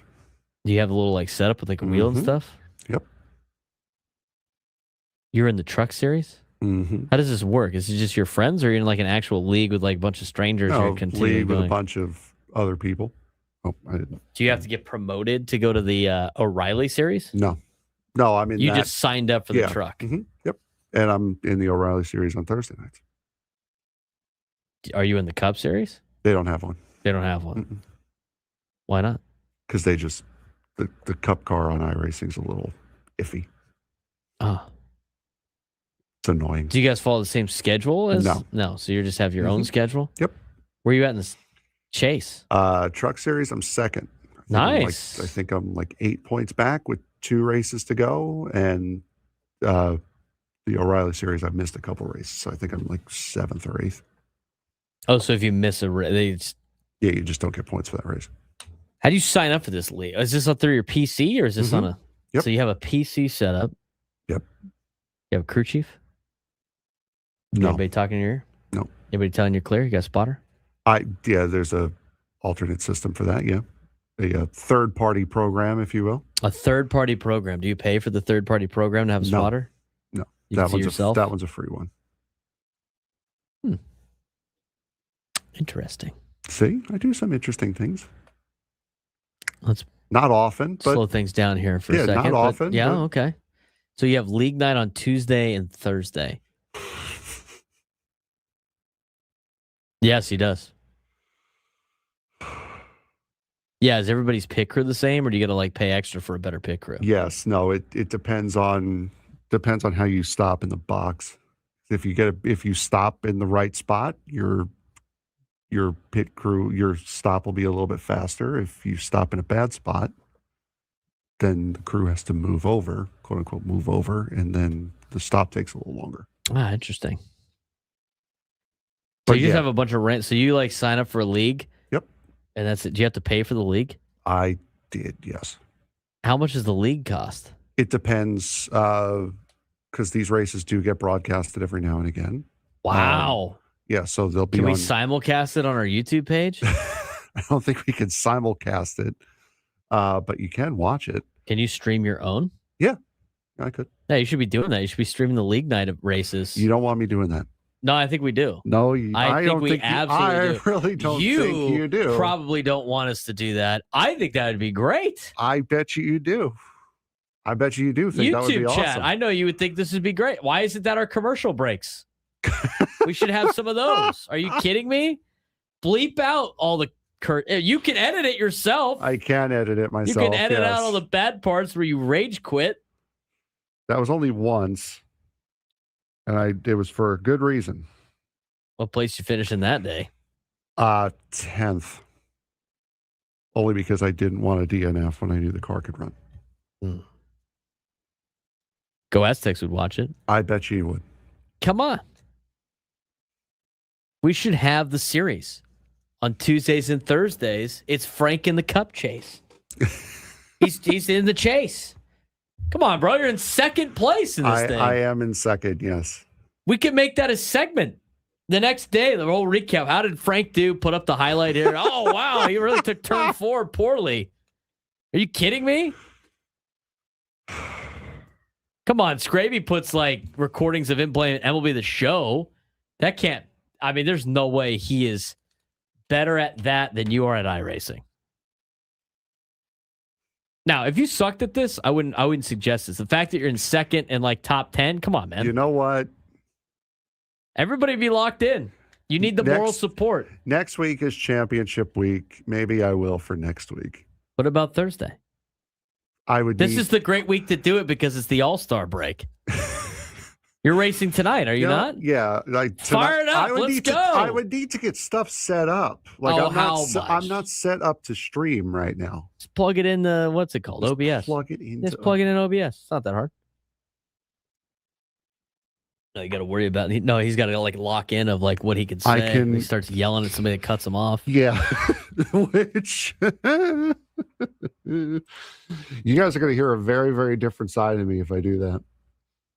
I like this idea. I also like Go Aztek's idea of doing a dynasty. You are going to hear following Frank in your dynasty. Didn't you? You picked West Kentucky. I picked Western Kentucky in the online dynasty with my friends. Yes, my buddy Mike is a West Kentucky alum. Is so upset. He's like, he doesn't believe in you, Frank. Okay, that's fine. Got to prove him wrong. You know what? Sounds like the West Kentucky Marching and Chowder Society is a little upset with Frank getting the hire to be the head coach. You're going to have to win over the fan base. That's fine by me. I'm good at that. Don't expect anything too much out of the first couple of weeks. So, I play softball on Monday nights in a league night. Frank does iRacing. Interesting. Let me see here. Hold on. Let me see. They should have the stream up and ready. Yeah, this is... I'm putting the link? Yeah, the link. Okay, the stream link in the YouTube account. That's for tonight's race if anyone wants to watch. Wow. What position are you? Like I said, I'm second in points. So that means you get to start second? Do you have to qualify? No, we qualify, yeah. You haven't done the qualifying laps yet? No. We got Bristol, too. Yep. That should be fun. Bristol and then Kern County on Thursday night. Nobody is more excited than Trav Gundy right now. The YouTube chat, let me tell you. He is itching to watch this. I'm going to have to throw it on. You know what I got to say? I got to send it to my NASCAR friends. Thanks. Frank's got the truck series going tonight. It's only Bristol, it's only a pain in the neck track that doesn't really fit my driving style, but okay. No pressure, big dog. Yeah, exactly. None at all now.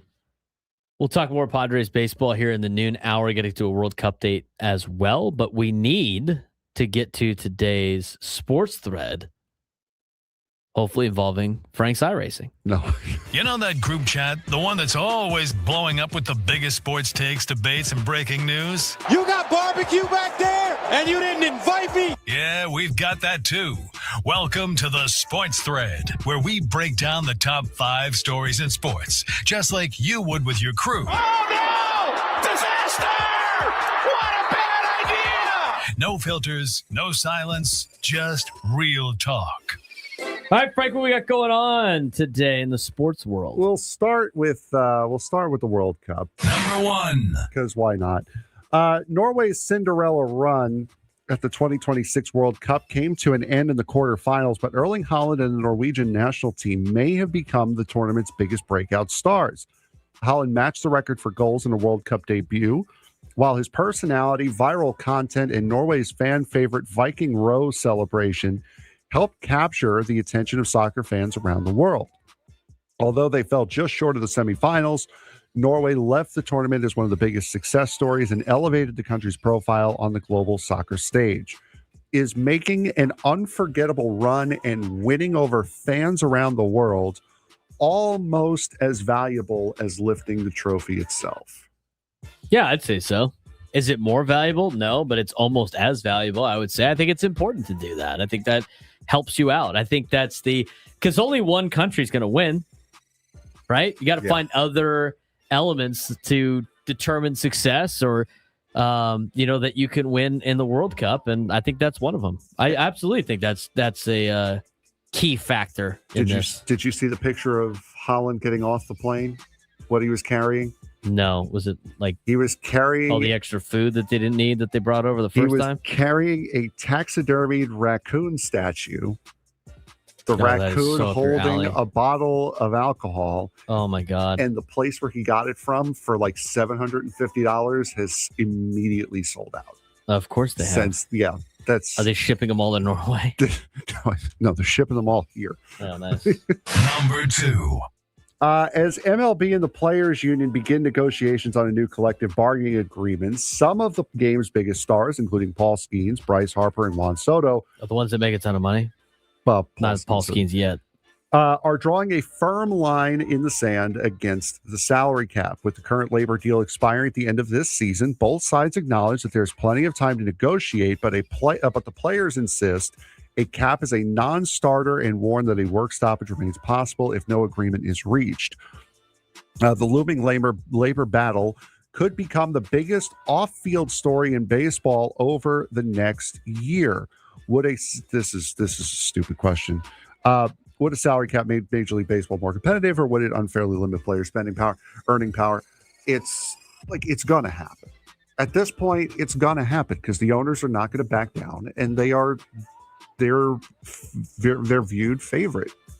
Rob Manfred said he has never had a tighter, more unison ownership group than what he has currently. Going into negotiations, that could be smoke and mirrors. That could be true. I mean, I think a lot of the signs show that it is true.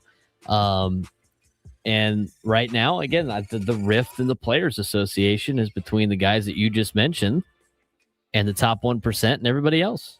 Because eventually the other guys are going to have to get paid. Like the top 1%, they're set. They can grind this thing out. Not everybody in baseball can do that.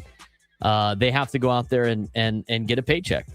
But So there was something else I saw earlier today about the conversations that the MLBPA put out. I'll look for it a little bit later on. Number 3. Former Heat teammates Bam Adebayo and Tyler Hero reportedly got into a physical altercation in Las Vegas over the weekend after Adebayo confronted Hero over social media criticism following Hero's trade to Milwaukee.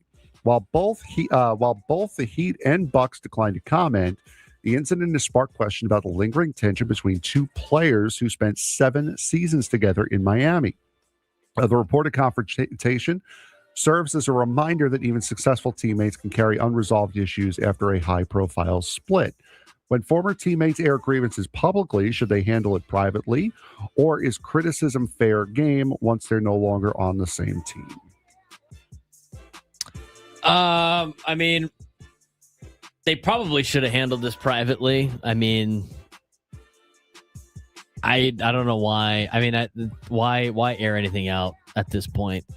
You know, they could have handled it on their own, but now they're on different teams. One thing more entertaining when they just hash it out on the court. You know what else they did? They threw more punches in Las Vegas over the weekend than Conor McGregor did. Number 4. What's a foul? The NCAA is facing another major legal challenge after 11 Division I athletes filed a federal class action lawsuit over its new 5-year eligibility rules. The athletes argue the NCAA that was coming. Yep, the athletes argue the NCAA unfairly excluded those who exhausted their eligibility during the 2025-26 season, costing them another year of competition, scholarships, and NIL earning opportunities.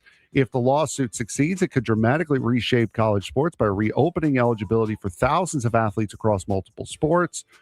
Should the NCAA apply its new eligibility rules retroactively to give affected athletes one more season? Or does every rule change have to start somewhere, even if some players are left out? I think in college athletics, we need the term tough S to come back. Yep. Tough S. I make money. Tough S.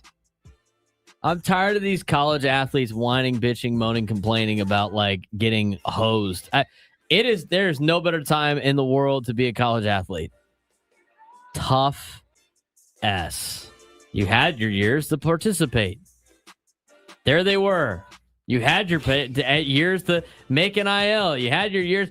There's not like, oh, it didn't work out. I didn't turn into the player that my club coach told my parents I was going to be. Where's all my money? You know what that sounds like? What? A you problem. That sounds like a you problem. These are the rules. They need more rules in college athletics. They need more, hey, I'm sorry, Jimmy. That's tough S.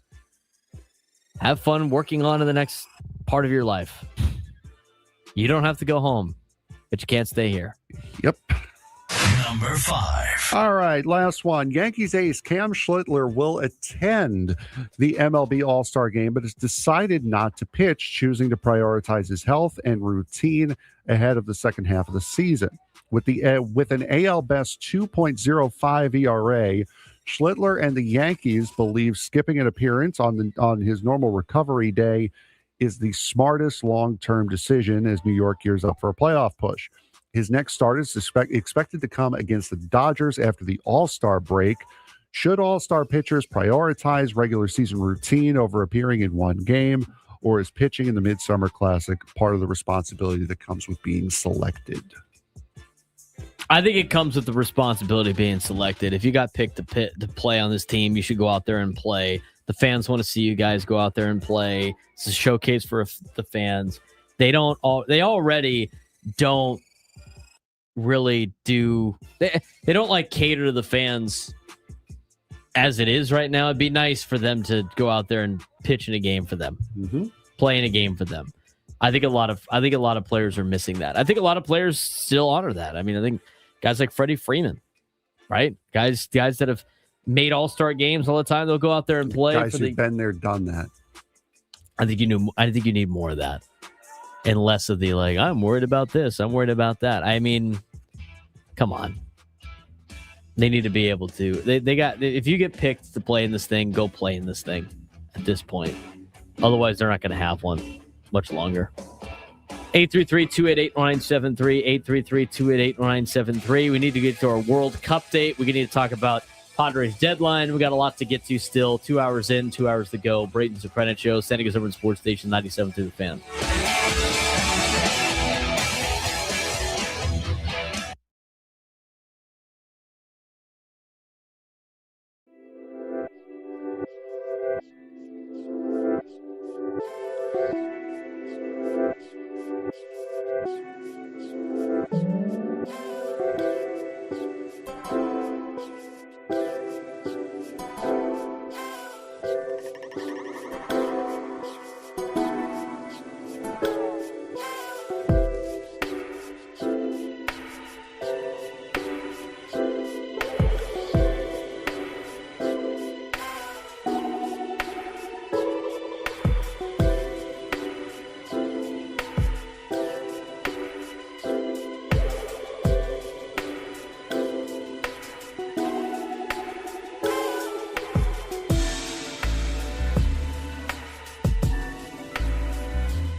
The Braden Surprenant Show starts now. New lunchtime hour on the Fan. He's Frank Marchese. I'm Braden Surprenant. It's the Braden Surprenant Show. Setting us number sports station 97.3 The Fan. We got a lot to get to still on the show today. We got the All-Star Game festivities happening. They're doing their red carpet show as they get ready for the All-Star Game later on this afternoon. It'll be a fun one today. Padres will be back in action on Friday for a very important 16-game stretch. That kind of leads into our next segment about the Padres and the trade deadline. Dennis Lin wrote about this yesterday. The Padres are 500. They're 48-48. Frank and I agree with Ben Higgins in the morning. 38 more wins probably gets you into the playoffs. It's no guarantee, but it gives you a good shot. 38 more wins would get you to 86 wins. They got 16 games before they have the trade deadline, and they're just 3.5 games out of a wild card spot, which creates one of the more fascinating trade deadline dilemmas in baseball because the organization now faces a defining question. Should A.J. Preller buy, sell, or attempt another creative middle ground move? Well, we know he could be creative. We've seen that before. The Padres are simultaneously disappointing yet still alive. I think that's fair to say. Frank, would you not? Would you agree with that? I would agree with that, yes. How many times have we talked about from a non-emotional perspective that the Padres should probably buy? A lot. How many times during the game on text we go like, you got to sell everything on this team. This team's got nothing. Obviously, there's positives to this. Again, with a team being 48-48, you're going to find a lot of positives. You're going to find a lot of negatives. Positive, only 3.5 games out of a playoff spot. Positive, 1 consecutive games entering the break. Positive, offense has improved over the last month. Positive, Manny Machado is starting to heat up. Positive, second half history suggests a run isn't impossible. Those are all positive notes. But as a 500 team, there are negative notes. The negatives, 48-48 record. Negative, played a 65 win pace over the last 50 games. That's not very good, Frank. Negative, Fangraphs playoff odds around 12%. Negative, rotation is falling apart. Negative, farm system lacks any type of depth. Negative, payroll limits reduce flexibility. This is a team that's close enough to buy and flawed enough to sell. Which honestly leads to like what we've been having our conversations of standing pat, maybe doing a little bit of buying, a little bit of selling to improve the team for this year and the next couple of years, because your window is still relatively the same, although it might be closing. This core is still part of their prime years, if you will. Which means you have to somewhat go for it at a certain point. Now, A.J. Preller refuses to commit to either of these sides, and we heard him talk over the weekend when he wanted to talk about draft coverage. I mean, did they not think that was not that was going to be? I mean, did they honestly think people were going to ask them, this media conglomerate, right? Of all the media members we have, the AJ Casavels of the world, the Kevin Aces, the Marty Caswells, the Andy Halberns, did we think that they weren't going to ask about everything else? You knew it was going to be. I mean, come on. That's probably why that they let AJ speak like that. He was fair. He answered the questions, but one of the biggest takeaway from AJ Preller himself was everything's on the table. That includes buying, that includes selling, that includes hybrid moves, that includes unexpected blockbuster deals, although I think most Padres fans, and you and I agree, Frank, probably we do not want to see. Nobody around baseball is harder to predict than A.J. Preller. Fernando Tatis Jr. joked in this article with Dennis Lin, hey, probably even me, which perfectly captures how unpredictable this Padres front office has become. That's why every time people ask about, like, what do you think A.J. Preller's going to do at the deadline, I don't even, try. I'll go, this is what I would do, but nobody has any idea what AJ Preller's going to do. Have they for any time now? I mean, you're probably better off. Definitely got better odds trying to gamble than you are at trying to predict what AJ Preller's going to do. You have a better chance. You probably have a better chance, Frank, at correctly picking every game for the Padres from here on out than you have figuring out if AJ Preller is going to buy or sell. Not specifically players that are mentioned, just buying and selling. Now, which adds to this conversation, the offense is quietly improving, which is good news for the Padres. Season numbers still look ugly. 226 as an average for the team, 302 on base percentage, 370 slug. But since June 17th, as a team, the offense has been significantly better, hitting 256 with a 341 on base and a 405 slug. They're starting to put together better at bats. They're becoming tougher outs. They're working longer counts. They're getting more traffic on the bases. They're executing situational hitting. And Craig Stammen specifically praised the team's selfless at bats, which, you know what, is good news. We've talked about that at the beginning of the season. I thought the Padres had a lot more selfish at bats at the beginning of the season than they do right now.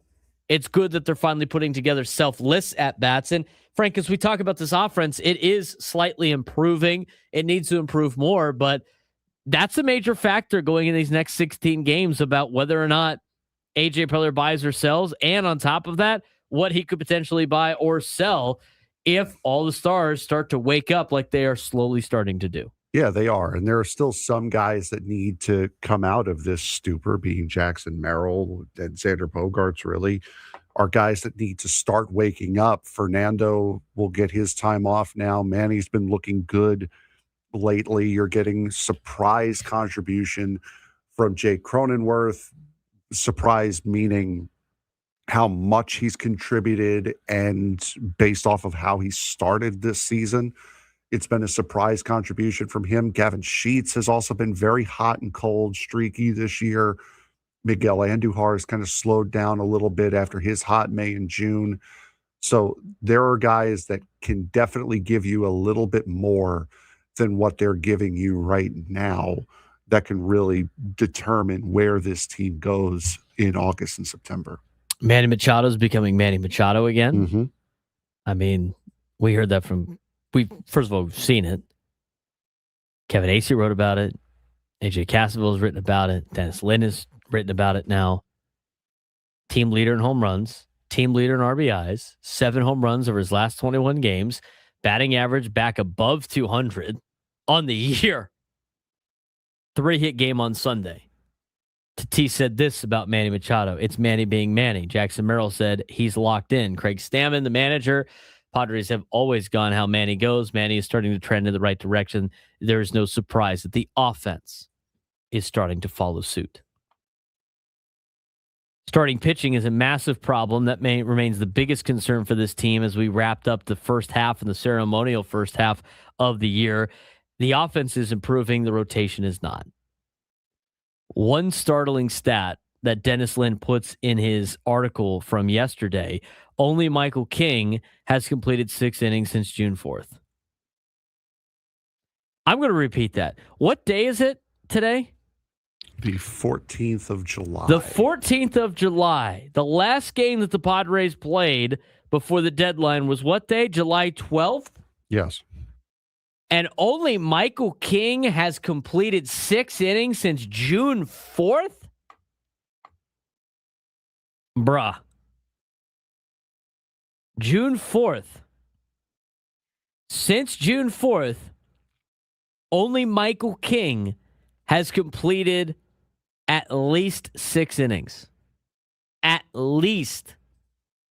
That means you have gotten one quality start out of your starting rotation. Well, not really one. I mean, Michael King's done it. You have only gotten quality starts when Michael King has pitched since June 4th. Bullpen, overworked. Constant pitching changes. Little margin for offensive slumps. And even if the lineup becomes league average, the rotation still appears 1 or 2 starters short. something that obviously needs to be addressed at the deadline. If you look at Craig Stammen's first season under the microscope, AJ Preller in the press conference over the weekend that we played for you yesterday defended his rookie manager. He acknowledged the results haven't been ideal. He acknowledged that the roster isn't perfect. He acknowledged that injuries do matter.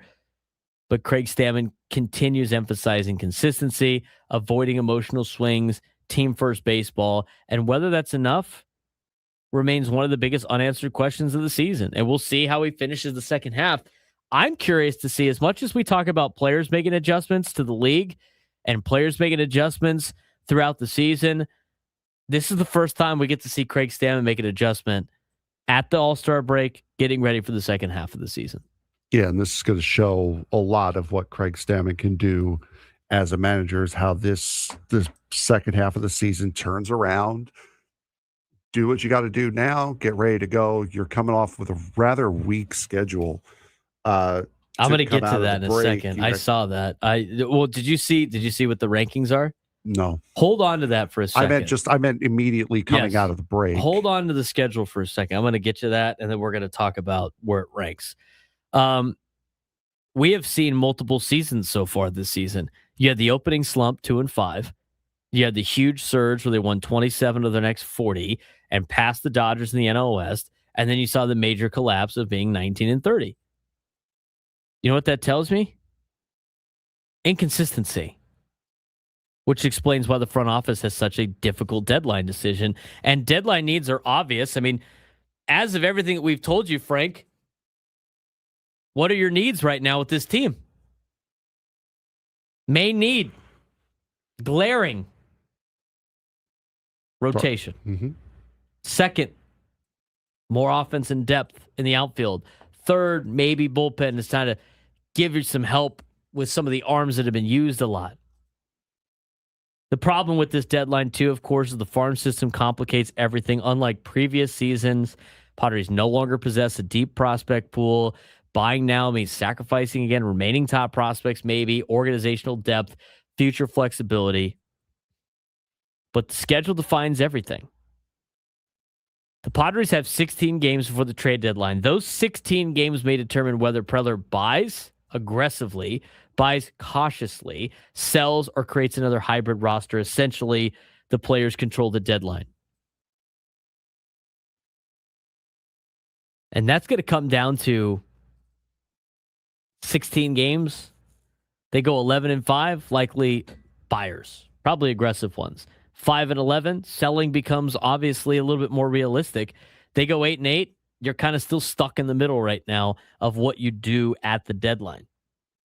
I do want to add this to the realm of possibilities. So obviously the offense is getting better. Manny Machado's improving. You're seeing better production out of the stars. You could use Xander Bogaerts and Jackson Merrill to get going a little bit. I think the Padres are going to get some relief at the deadline, but even if they kind of go around 500, I think another reason to buy is the schedule, Frank. I mean, go through their first handful of opponents on the schedule, and I tell you where it ranks. Kansas City. Kansas City on the road for 3. Atlanta for 4. Team that you've done well against, who's trending in the wrong direction right now. Miami for 3. Day off, come home, Colorado for 2. San Francisco for 4. Arizona for 4 on the road. Houston and Milwaukee at home for 3 apiece. Thursday off, Cleveland on the road. Mets on the road, day off. Twins and Pirates for 3 each at home, day off. Tampa Bay, Cincinnati, day off on the road. Yankees, Nationals at home, day off. San Francisco on the road for 3. Colorado on the road for 4. Miami at home for 3, day off. Dodgers for 3 in LA, and then Arizona at home to close out the season for 3. And that series against Arizona might be for a playoff spot. Mm-hmm. It might be formality. It might be for a playoff spot. Who knows? The Padres, you know what that schedule ranks in terms of difficulty? I would say about 25th. 27th. It is the 27th out of 30 teams most difficult schedules in the second half, which means it's the fourth easiest schedule in the second half. Who are the teams that are currently in the National League wild card? Chicago, Philadelphia, Miami. Philly's got the fourth hardest schedule in the second half. Chicago's got the sixth hardest schedule in the second half. Miami's got the fifth hardest schedule in the second half. Philly, Miami, and Chicago have the fourth, fifth, and sixth most difficult schedules of the second half, with Pittsburgh not too far behind at number 7. Those are 4 teams you're competing with for a wild card spot. The downside are the Cardinals and the Diamondbacks. They're 22nd in terms of strength of schedule. Diamondbacks are 28th, one spot behind the Padres. But as that plays out, that's another factor of going into the deadline. You make a couple of moves and the schedule starts going in your favor, Frank. You become more of a favorite to make the playoffs over teams that might be in front of you, but have to deal with a lot more difficult teams than you do in the second half of the season. Yeah, and you also have to have the discipline to be able to take care of business against those teams, which the Padres have had somewhat of an issue being able to do over these last couple of years. This year, they've handled it a lot better, but still, it's up to you to be able to take advantage of having such a weak schedule. Most difficult schedule remaining is Milwaukee. Second, the New York Metropolitans. Just catching no breaks this year. Catching no breaks. 833-288-973, 833-288-973. So the Padres are kind of in a difficult spot, but after everything that we've laid out, what should they do moving forward? We'll discuss that next. We'll also get to our World Cup date in this hour. We will let you know who is winning this semifinal that's gotten underway, France and Spain, when we return on the Braden Surprenant Show, standing as over at Sports Station 97 through the Fan. Welcome to the MLB All-Star break. I don't know if you've noticed that during our live shows, as we are in a commercial break if you're watching this on YouTube, but it means there's, it's not too much going on in the Major League Baseball world, and we're getting closer to trade deadline talks, obviously, but it's also time to hand out some midseason awards. In the American League, Yordan Alvarez has been unstoppable. He's carrying the Astros offense and putting together an MVP caliber season. In the NL, it's possible ignore Shohei Ohtani, even though we want to here in San Diego. Even when his hitting alone isn't enough, he adds elite pitching on top of it, and that's why he remains the favorite for the MVP. The biggest disappointment, Vlad Guerrero Jr. struggling after signing a massive contract. Where have we heard that before? And the Mets offseason additions failing to produce.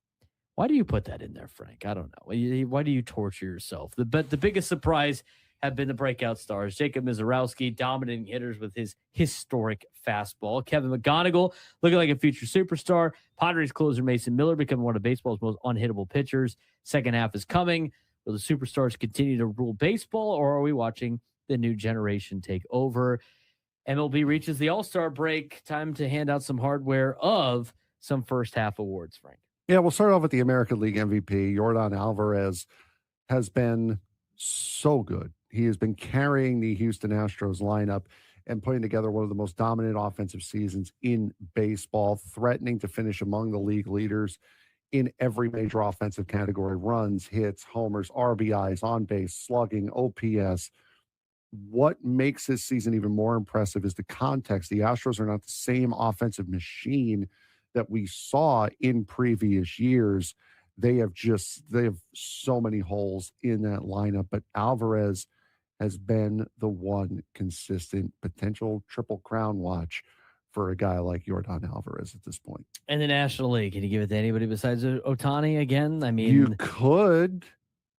At some Are we point, gonna? No. I mean, he's been better than everybody else. I mean, he could do things pitching and hitting at an elite level that nobody else can do. At some point, baseball may need to create a separate award just for him, because the MVP almost feels impossible when you start factoring everything he does. I mean, obviously the argument against Ohtani is that he's hitting alone may not be enough this season compared to other candidates, but then again, he's also pitching.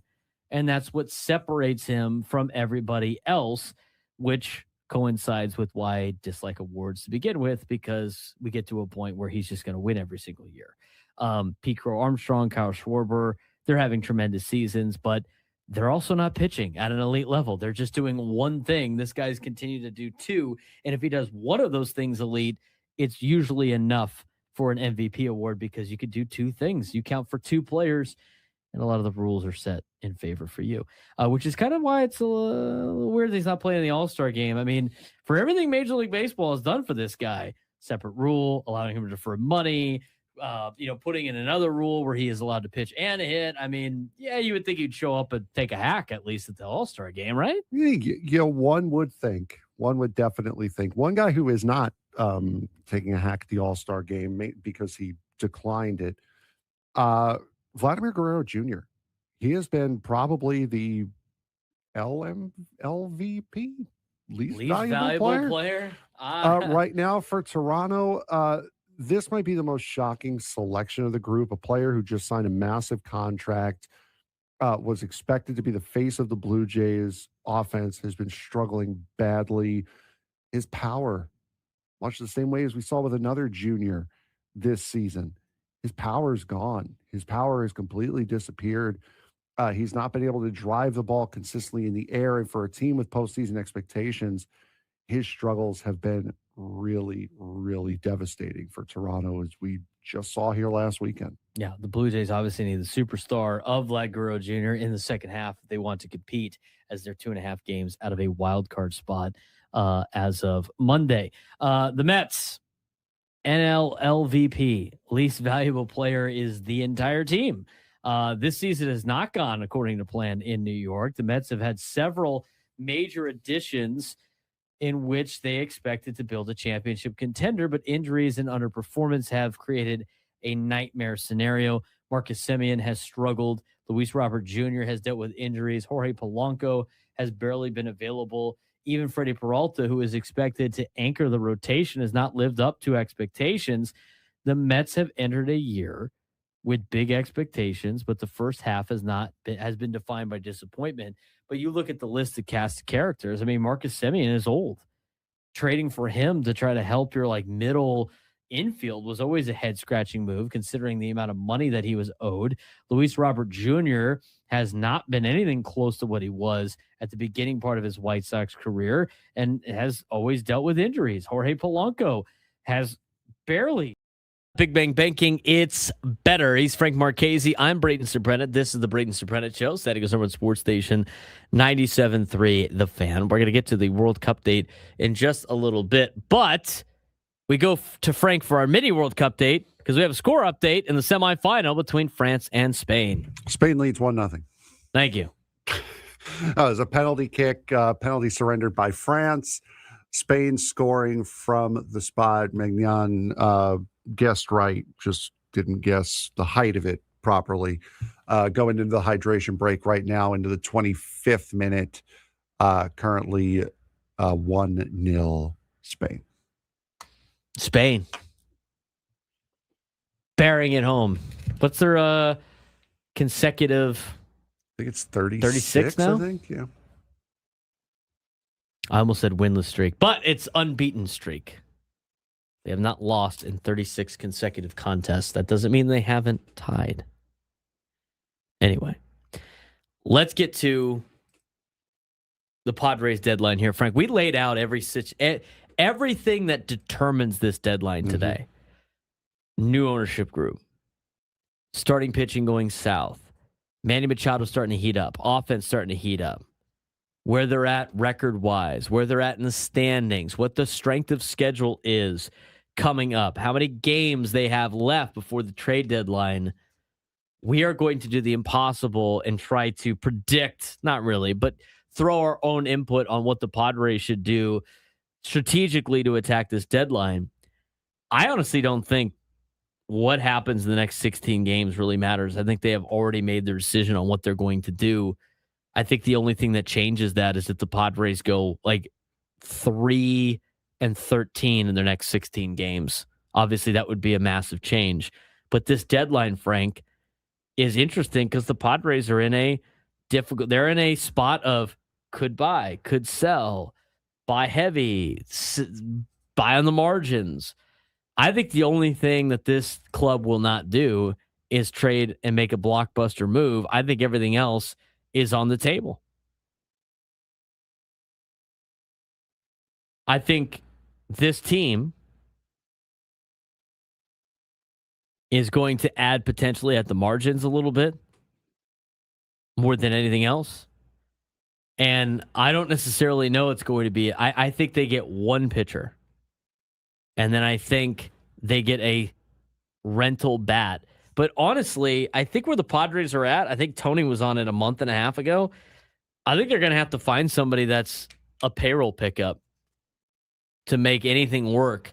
And I wouldn't be surprised if they have a payroll pickup for a position player. And I wouldn't be surprised if they part ways with Adrian Morejon and bring in a starting pitcher. Not necessarily in a trade, but I just think, in like a 1-for-1, but I just think they could potentially sell Morejon, maybe get some pieces back, go out and get a starting pitcher, and then buy a bat. When I mean buy a bat, I mean take on a salary that somebody doesn't want. I don't necessarily know they're going to be able to flip anybody. I have seen the conversation on social media about, Xander Bogaerts to the Mets for Francisco Lindor on a contract swap. I don't know why the Padres would do that. Lindor's making a lot more money than Xander Bogaerts is. Now, I don't think he has the same amount of years left, but it's relatively close. I don't know why you would take on an additional, I think, $14 million in payroll to have a guy like Francisco Lindor on a contract swap. Contract swaps are when you lose a little, when you free up some money, if you will. I mean, how has Lindor done this year? He's been hurt a lot of this year. He also had that thumb issue at the beginning of the season, the same thing that Corbin Carroll had. So Xander is owed $25.45454 million every single year until his age 40 season in 2033. Then he'll be a free agent in 2034. Francisco Lindor is now owed $32.4 million every year until his age 37 season, which is 2031. It is a luxury tax hit of $34.1 million a year. So $34.1 million a year in luxury tax compared to 25.5. And you have to pay the 25.5 like an extra two more years after that. I don't necessarily know if that really helps the Padres. No, you're taking on an additional $11 million. Or no, $9 million. You're taking on an additional $9 million, right? You said 34 million? 34 is the luxury tax. He's getting his payroll is going to be 32.4. Yeah, but the luxury tax is what matters, right? So until they have a new CBA. So you are taking on an additional $9 million in luxury tax payroll for a guy that has missed some time this year. And I guess he could be maybe better than Bogaerts at this point in time in his career, but you're paying a lot more money. And I don't even know how much better he's going to be. I mean, this season, he's only had 153 at-bats. He's hitting 216. He's got the 5 home runs. But it's also been incredibly questionable on the defensive side, which X has actually given you. So I don't think that's really a benefit for you at all in a contract swap. And Lindor is almost exactly a year younger. Yeah, I don't necessarily think that's an upgrade.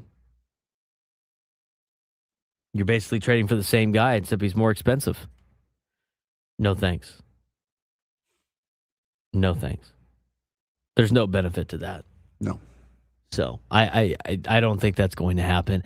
I mean, it would be a player like Rafael Devers. I'm not saying Rafael Devers, but a player like him. You're buying a contract, somebody on an expiring contract. It's not going to cost like a Luis Rise offensively. I don't necessarily know he fits a mold of this team. Playing at second base. He has said he's not changing his position if he gets traded. I don't know how much of that you have in I don't know how much call he's got on that. I was going to say Devers is not an expiring contract. Devers, you're actually paying $3 million more for the No, same you have amount to of buy time. you buy a bad contract, or you go get an expiring contract, a rental that isn't going to cost you a lot of prospect capital because teams are just trying to get rid of it. Mm-hmm. Those are, to me, the only moves that this team could potentially make at the deadline. So I think that's a very small amount. That's why I think like this deadline will be a sale of Adrian Morejon, and then they pick up a starting pitcher who's not necessarily super good, probably like a 2 or a 3, but that really helps this rotation out. And then get a bat. I think that hampers your bullpen a little bit, so maybe they go get a bullpen arm too. But the thing is you have no idea what AJ Preller's going to do because he's constantly changing the roster almost every trade deadline. I mean, there were years where they almost felt like they brought in a brand new team at the trade deadline, like across the board. Maybe they want to add for some prospects in the future. Maybe they want to, buy and sell. Maybe they want to buy big. Maybe they want to just change their entire team on the margins. I mean, there's a lot that they could do at this deadline, and I don't think that it's going to get clearer after 16 games, the first 16 of the ceremonial second half, by playing Kansas City and Atlanta and Miami. Very interesting to see how that plays out. 833-288-0973, 833-288-0973. When we come back, we're going to get to our newly sponsored World Cup date. What's going on in soccer today? We got the semifinal games today and tomorrow. Had no games yesterday. We'll get to it, and we'll have a soccer conversation when we return.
All of our guests join us on the SDCCU fan hotline. It's not Big Bang Banking, it's better. 12:38 on a Tuesday.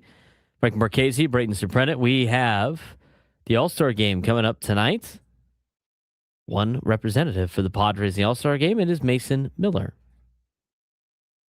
Do you think Miller gets in the game tonight? Yes. Being from Pennsylvania. Probably. Dave Roberts is the manager. I don't know. Probably not, because he's pitched the last 2 days.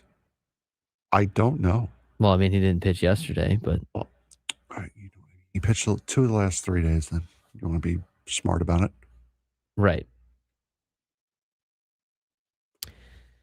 The closer situation is always weird to me, like who pitches and who doesn't. Like sometimes they're the home team though, right? The National League. Yeah. So if they have a lead, you'll see them, I think, in the ninth inning. I think you'll see them in the ninth inning if they have a lead. But if the National League does not have a lead, I don't think he's coming in to pitch. But it'd be cool to see him pitch in the All-Star. It's always nice when your All-Star plays. But this year, with everybody kind of getting the day off, and these next couple of days off, only having one representative in the All-Star game, I would not be upset if Mason Miller doesn't pitch in the All-Star game. At this point, I think over the last couple of years, I've gotten, not to say my fix, but there were so many years where you like hardly ever see the Padres, one, in the All-Star game, and then two, play in it. It was always like we'd get your one player, and then they'd get maybe one at bat if they're lucky. In the last handful of years, they've been able to get multiple All-Stars, and it's fun watching them play in their uniforms and everything like that. But this year, if Miller doesn't get in the game, I'm not going to be that upset about it. I'm just not.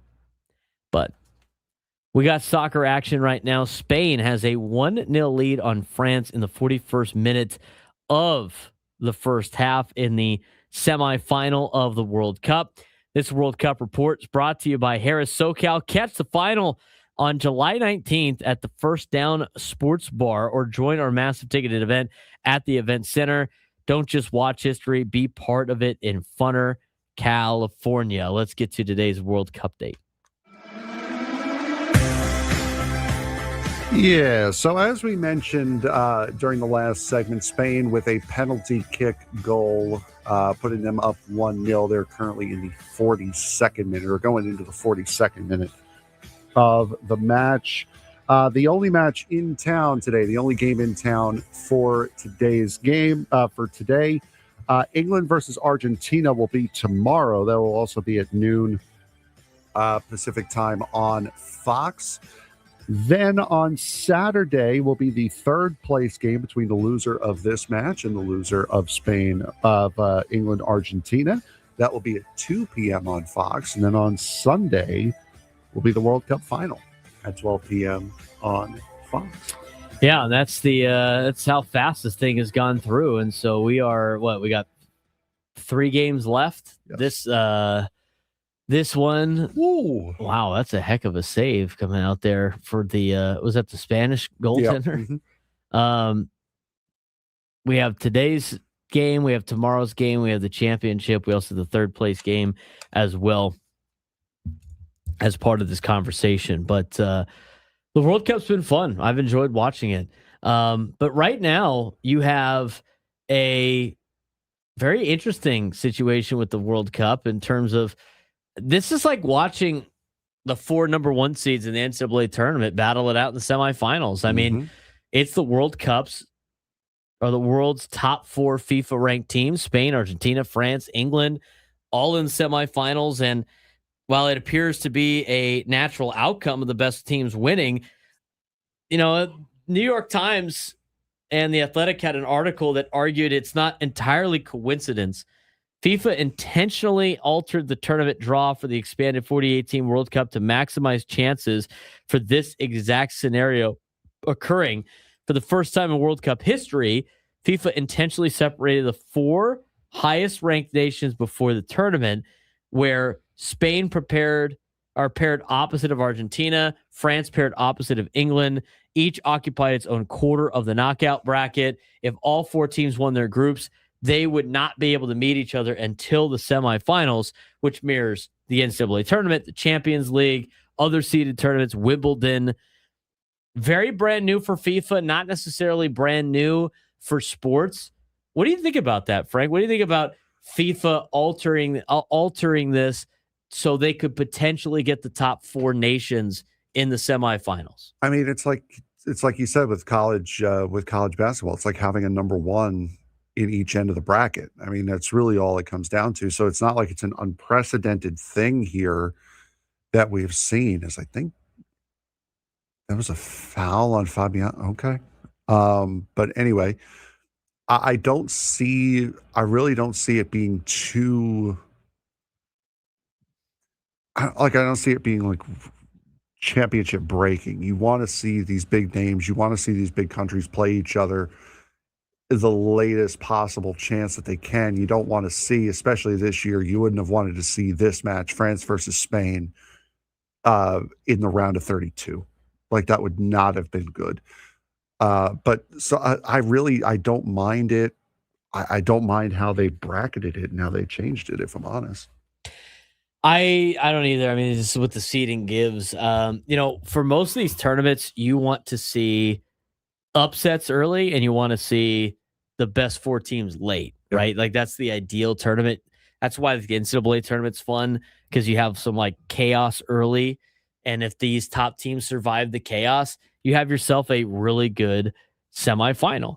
And so when you look at the bracket for the FIFA World Cup and how you got to this point, they set it up where it would be great if Spain and France and Argentina and England still all won. Like, they all had to win their group for this to really work out, because all they did was they separated where the group winners of these teams' groups were and made it in a specific way where only if they won their group, they could potentially all meet in the semis, which they still not only had to win their group, they also had to make it through the knockout stages to get to this point, and it's really worked out in FIFA's favor. Yeah, it certainly has, and it comes as one of the best semifinals and final weeks of the World Cup that you could possibly ask for. France and Spain just got 6 minutes of added time here at the end of the first half.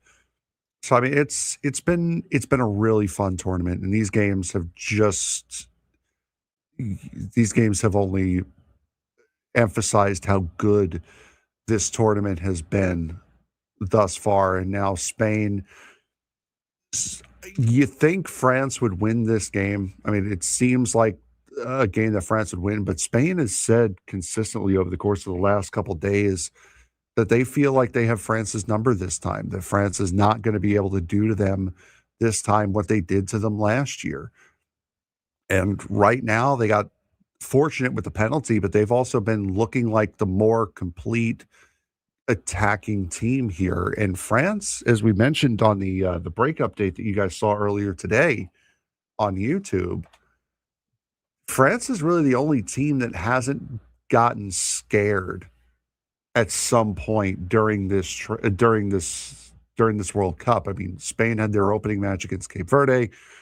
England played a couple of close games here. Argentina had Egypt last round. So, I mean, they're the only one that really hasn't faced any sort of adversity or overwhelming adversity. And they just showed on the graphic that if France is going to win this game, it would be the first time in their nation's history that they will have won a World Cup game when trailing at halftime. They're 0-1-11. We talk about, again, like they had to make it this far, and they had to do their part to make this thing work out. I mean, here's some of the nuances to the bracket. Had Spain finished second in their pool, they could have played Argentina in the first round of knockout stage, which would have been, I mean, a heck of a soccer match. But you know what? It would have been not great for the later rounds of knockout stages. Had England finished second, they may have faced Spain in the round of 16. So, FIFA didn't guarantee anything before people start going like, oh, FIFA trying to create some problems, FIFA's corruptness, all this other stuff.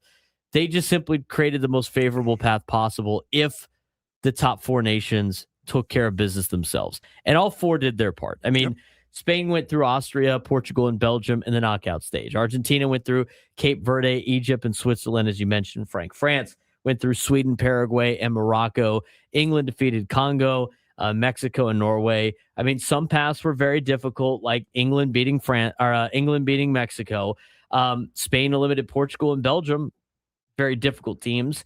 And Argentina needed extra time against Switzerland. So it's not like any of these semifinalists had the easiest of roads, even though you mentioned, maybe one or two of the paths that were slightly easier. They all had pretty difficult paths to get to this point too. Yeah, and Argentina by far and away has looked the worst of the group. After so many years, I can't trust England to take advantage of this. I mean, they have the weakest of the four teams, if I'm being honest. And you can look at that from both ways.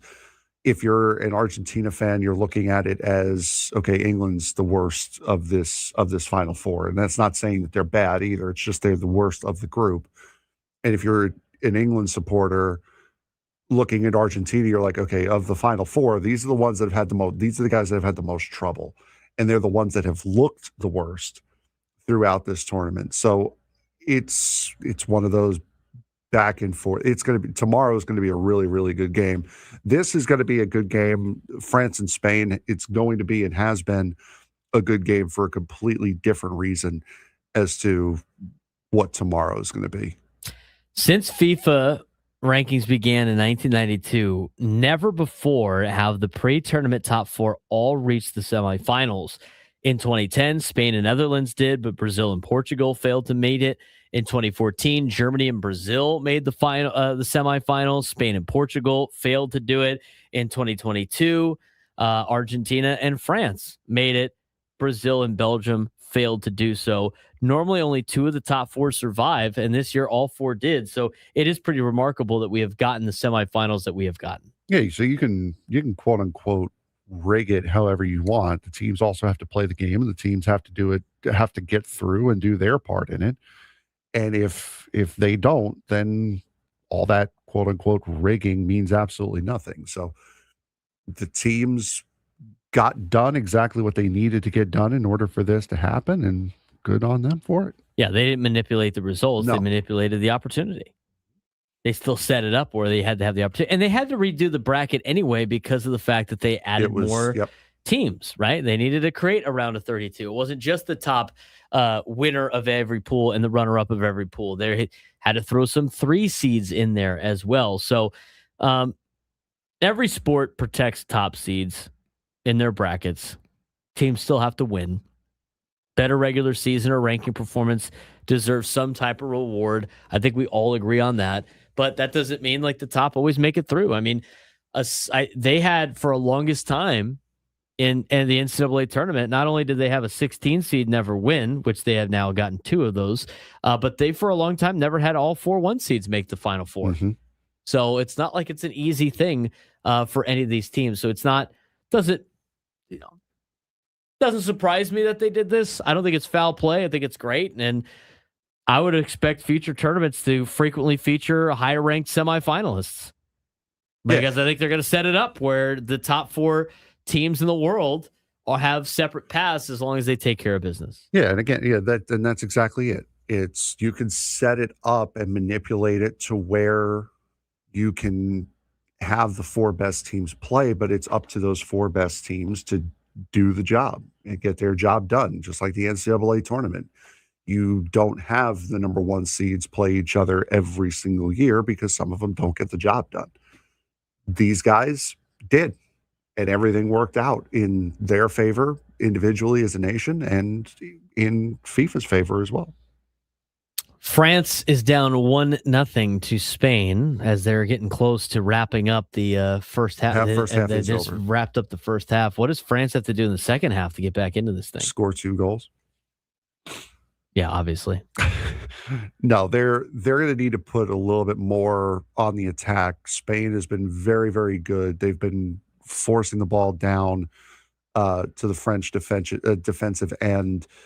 You started to see France become a little bit more impatient and a little bit more offensive focused towards the last couple minutes there of that first half. But I think they need to start taking a little bit more chances and not really allowing Spain to just kind of roll the way they have been. You see the clip of Steve Phillips on MLB Network? No, it was not my week to babysit him. If you look at that, you'd be like, I'm so tired of these trade proposals where the Padres always have to give up like Ethan Salas for players, and then in return, if they have a star player that might be valuable to the organization, that's like, oh, here's Ryan Weathers and Jason Dominguez. That's what Steve Phillips said the Padres should trade for in a Mason Miller deal. Brother, are we for real right now? Foul. No, 2 fouls. He gets a tech. He gets a tech for that. I mean, are we serious right now? I'm going to tell you right now, if that's what you're going to get for Mason Miller, you definitely don't want to trade him. Are you kidding me? National media is a mouthpiece for the 5 most dominant teams in every single sport. Yeah, it is. Prove me wrong. Aztecs have now entered the Pac-12 as of July 1st. What does that mean? What does it look like? We'll talk about that when we come back. Plus, got a very important roster to fill out later on the 1 o'clock hour.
Final hour. Let's get excited for the humidity outside. Wait a minute. You're going to be sweating in that when you walk outside. Instantly. Look good for the pictures, though. I think they said out of all the headshots, yours was the best today. I know you're lying, but thank you. No, I think yours was the best. Thank you. Come on, man. We got to build the confidence up for the race tonight. Confident drivers win. My confidence is already shaken before this day even started. Oh, no. Why? I got woken up at 5:30 in the morning. Welcome to my everyday life. By a very, very rude smoke detector. Oh, no. Oh. Battery was going out. No. That's the worst. Yep. Please tell me it was within reach. Oh, yeah. Well, anything's in reach. It was in my room. No. The worst one is when you can't find it. I was like, okay, I'm going to get annoyed. Let me just try to go back to sleep. And then it went off again. I'm like, I'm just going to throw you out a window. Unplugged it, left the battery in because the one over our stairs, as long as it was unplugged and the battery was in, it wouldn't chirp. It chirped. Okay. Then I took the battery out and it still chirped. Yep, it will do that. The new ones sometimes. I took it into the middle room, threw it under about 15 pillows. It chirped. I couldn't hear it anymore. And I went back to bed. Surprisingly, I was able to go back to bed after that.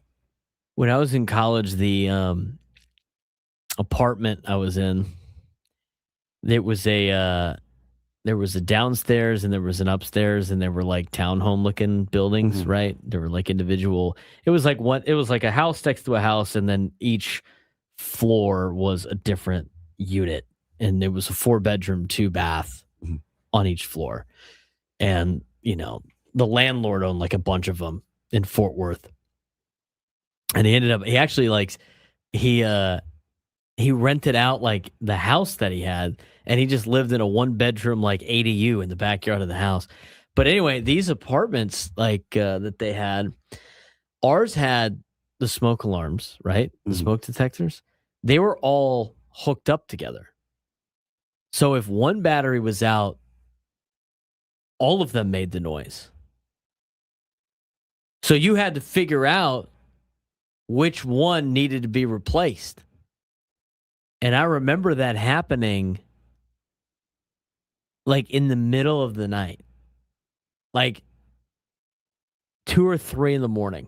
And here was the worst part. I was still in the apartment for like winter break because I was going through with football practice. Yeah. I had to, and I didn't know they were all connected. So you'd hear the one, I heard the one in my house, in my room, and I unplugged it, reconnected the battery, whatever like that, and then they were all still chirping. And I ended up like having it, you would have to take the battery out of all of them. Yep. And figure out one by one which one was actually the one that needed a new battery, which was basically like replacing all of them at the same time anyway. That was rough. The other one, too, was same thing with the smoke alarms. It was the wintertime still, and I fired up the heater inside because it was frigid outside in Texas, and it had to be the first time that they used that thing in a while. It just like was burning like dust inside the thing. Like you could smell it. And the smoke alarms did not like it. So really? I'm waving like a pillow to try to get the air going. And then I ended up just unplugging all the smoke alarms. Yeah. I'm like, I'm just, I'm taking my chances that tonight is the night that we don't have tonight we're not having a fire. Oh, better not be, at least. Those are the worst, dude. That is the worst. Yep. Burying it under a bunch of pillows, not a bad idea. Yeah, no, that got me really, really amped up, especially for a race at Bristol today. I was fuming. You gonna take a nap? No, I was able to sleep after that. Oh, So I was you weren't up for the anticipating. day. I was anticipating not being able to sleep. I texted my mom. I'm like, because she works at Vaughn's. Said, get me a bleeping battery for this bleeping smoke detector. Oh, the 9-volt one? Is that what you need? Yes, before I throw it out a bleeping window. Did you put bleeping or? No. Oh, you put the full roar. Yep. Mm-hmm. Okay. All right. Yeah, that's rough. All right. Let's get to what we teased going to break. And he's Frank Marchese. I'm Braden Surprenant. It's the Braden Surprenant Show. Static Suburban Sports Station 97 through the Fan. They're halftime right now between Spain and France. Semifinal number 1. Semifinal number 2 will be tomorrow between England and Argentina. We haven't had time to talk about this yet because we've had a lot of Padres baseball, but it happened on July 1st. And it wasn't just San Diego State. I mean, we had some massive conference realignment on on July 1st of this year. I'm going to try to see if I can find it of like everybody, but essentially, what? Louisiana Tech went back to the Sun Belt. Oh, dude, there was so much going on. You're not even going to be able to list it all. Well, North Dakota State to who did they go to? I don't remember. Mountain West. Okay, so here's what happened. July 1st of this year, you had a lot of changes. Now, the most prominent was the fact that the Pac-12 now exists. Yeah, I was just going. Yep. I said what I said. It has been remade into a 9-team league. The conference added 5 former Mountain West schools: Boise State, San Diego State, Colorado State, Fresno State, Utah State, Texas State from the Sun Belt, and Gonzaga from the West Coast Conference to join holdovers Oregon State and Washington State. Gonzaga obviously doesn't have a football team. So those are your 8 football schools. Gonzaga makes it a 9th school for a group of 6 conference. The P is not for power. You're right. You're right. The P does not stand for power. It stands for perennial power. Stands for perennial money saver because we didn't have a media day. Do I have to go over this again? No. Do I have to go over the thinking behind this again? You're just trying to help your own cause on that one. So that's the new Pac-12. They have 9 teams. At this point, if you were to like explain college conferences to people for the first time, do you think they would even ask what the number means? No. What's the number even mean? Like the Big Ten's got what, 18 schools now? Something like that, yeah. The Big 12 has 16. The Pac-12 has 9. Am I missing any other ones? That have numbers? No. I think the Atlantic 10, I'm not sure. I don't even know if the Atlantic 10 has 10 teams in basketball. You know what? I think Go Aztecs in the Twitch chat brings up a good point. That's why the SEC says they are the best. They don't have a number. ACC does have a number. Maybe we shouldn't put numbers next to conferences with conference realignment. So anyway, that's the new Pac-12. Mountain West backfilled their conference. They have added Hawaii now full time, and UC Davis for everything but football. They've also added UTEP from Conference USA, and they've added North Dakota State in football only. That's the Mountain West and what they have gotten. The Mid-American Conference, which would be MAC, the MACtion, they picked up Sacramento State as a football-only member. The A10 has 14. That's dumb. The MAC has Sacramento State in it. Did the Mountain West picked up Northern Illinois too, didn't they? Yep. Yeah, they did. That also doesn't make any sense. West Coast Conference added Denver to their league. And then the WAC has officially rebranded as the United Athletic Conference. Southern Utah and Utah Tech have left the United Athletic Conference to join the Big Sky. The UAC? UAC, I guess. Yeah, UAC. Is that where they're going to go? The United Athletic Conference? Who comes up with these names? Oh, here we go.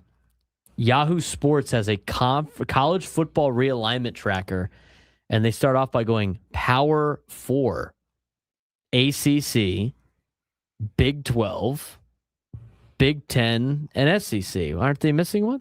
They are missing one. File a complaint. We'll get the lawsuit. File a complaint. We'll get the lawsuit working. Group of 6 conferences now have Army, Charlotte, East Carolina, Florida Atlantic, Memphis, Navy, North Texas, Rice, Temple, Tulane, Tulsa, UAB, South Florida, UTSA. Following so far? Mm-hmm. Can you name me the schools that are in the in Conference USA now? Since you are now a member of Western Kentucky as a I should dynasty coach. I should be able to. And I will, as you guys can see, as I'm leaning over here, I'm going to change my screen so I don't cheat. Cheater. Conference USA. We're Kentucky. just talking about football, by the way. Western Kentucky, Bang. obviously. Florida Worldwide. Yep. FIU's on there. Florida International. Not Florida International. Florida. That is Florida. Florida Atlantic, I meant. Nope. They're the American. Correct. Moving on. Liberty. Yeah, Liberty's in there. Kennesaw State. Yep, Kennesaw State. I know UTEP just moved to the Mountain West, so they're not there anymore. No. These are actually not bad trivia questions now because who knows who's in what conference at this point? Continue. Middle Tennessee. Yep. For your 100 miles of hate between West Kentucky and Middle Tennessee. Trying to think of my schedule. Miami of Ohio. No, they're not. No, they're in the MAC. Yeah, they're in the MAC. That's my Bowling Green one. You're missing a school in Texas. You're missing a school in Sam Houston. Sam Houston. You're missing a school that borders Texas. New Mexico State. Correct. You're missing a school in the Northeast or Mid-Atlantic, if you will. I answered no. Wait. Yes, Delaware. Delaware is there? Okay. And then you have the another school that just came up from the FCS not too long ago. Oh, Missouri State. And there's another one. Another one. Yeah. There's a city that they're named after that is not actually the city that they're Colors? in. Oh, they're red and black. Pretty sure. They the Jaguars play in this city, but this is not where that school is. Jacksonville State. Yeah. The MAC has not changed except for they added Sacramento State, which makes zero sense. I mean, think about this. Sacramento State's conference, the MAC. Here are the schools that they're competing with in conference play. Akron, Ball State, Bowling Green, Buffalo, Central Michigan, Eastern Michigan, Kent State, Miami of Ohio, Toledo, UMass, and Western Michigan. Sacramento State is in that conference. Dumb. Can you name me the Mountain West now? These Dave Ramsey conversations have been incredible, by the way. Well, the fake Dave Ramsey conversations about these conferences losing those money. Are so fun. The memes. Yeah, they're incredible. Did you see the Pac-12 one I sent you? I've seen a lot of those. Okay. Name me the Mountain West. Well, North Dakota State. Yep. Nevada's still there. Yep. New Mexico's still there. Yep. Grand Canyon doesn't have a football program. Correct. San Jose State. Yep. Fresno went to the Pac-12. You mentioned the school for Coosa. It's no longer there. Northern Illinois, UTEP. UTEP, Northern Illinois. Good. How many more? 4. Colorado. One in Colorado. Yep, Colorado State. No, Air Force. Colorado Air State's in the new Power Act 12. Come on, Oh, man. yeah, that's PR right. guy. Let's go. There's another school in Nevada. UNLV. Yep. And then there's a state that looks like a square. Wyoming. Mm-hmm. Wyoming. Yeah, there you go. Already did the Power Act 12. How about this too? Like, did you see? I didn't notice this on the video game, but like, remember Louisiana Tech was in like 2 conferences at once because they didn't have they were going to pick what conference they're going to be in, so they left Conference USA. Yeah, they left Conference USA to fill the void that Texas State was creating in the Sun Belt. Yes. So they have a Conference USA schedule, and then they had a Sun Belt schedule. Well, since that they took so long, that's right. And they it had got like 40 games. Since that took so long and it got jacked up, everybody apparently on NCAA 27 or whatever it is, these Conference USA schedules are all jacked up. Nice. Because they had to redo them because Louisiana Tech's not in the conference. Love it. I don't think I could name you the Sun Belt. I used to be able to name. They're moving so much. I get the Sun Belt and Conference USA and the American confused, and it makes sense because they just shuffle each other all the time. I just did it. They actually have divisions still. Yes, App State. Yep. Coastal. Yep. Old Dominion. Yep. They're all in the East, by the way. I know Troy. They're in the West. UL Monroe. Louisiana Tech. Yep. La Tech. Temple's in the American. Arkansas State. Arkansas State. Arkansas State, Louisiana Tech, you mentioned. South Alabama, Southern Miss. Georgia State. Yes. Southern Miss. Georgia Southern. Yep, that was the other one I was thinking of. Marshall. We are. That's why Go Aztecs was saying. Yeah, not I State. wasn't looking. So anyway, the conference realignment stuff is crazy. What they did, I mean, everything that changes. What changes for San Diego State is they're now in the Pac-12. I mean, I look at the Pac-12 right now for San Diego State, and I think it's wide open for football. Mm-hmm. I mean, who's the scariest team right now in the Pac-12? Boise, who you're already competing with in the Mountain West? Washington State looked a little freaky last year. Only against the Aztecs. Yes. I can't. I watched multiple Washington State games after that and went, how did San Diego State lose to these guys? They found a way. Cougar always finds its way. Mike Leach. You get the D2 tune-up and you think, oh, it's going to be easy. Yeah. Boise State, Colorado State, Fresno State, Oregon State, San Diego State, Texas State, Utah State, Washington State. All the state schools. It should be Pac-12 State. Presented by Allstate. What a missed opportunity by the Pac-12. The Big 12's got monster energy on their conference. They got a Pac-12 All-State. We should, because, we are in good hands since we got the best hands in college football. Since we're in a power conference. Yeah, they're basically the WAC now. WAC 3.0, as Jake Waters said. Is that a foul on him for the PR staff? WAC? It's a foul on all of you. I think San Diego State's got a pretty good chance this year to I think they could win that conference. I don't think it's that crazy to say that. I don't think so either. They got to be able to handle Boise State. The interesting thing is how they're going to handle the last game, the floater game, which I like that idea. Bang. Oh, offsides? No, he pointed it back to center. Wow. Spain takes a 2-0 lead on France. España. I like San Diego State's chances this year. We'll talk more about San Diego State football in the next couple of weeks as we get closer. But when we come back, we need to do something we haven't done yet. It's going to be epic. We'll talk about it when we return.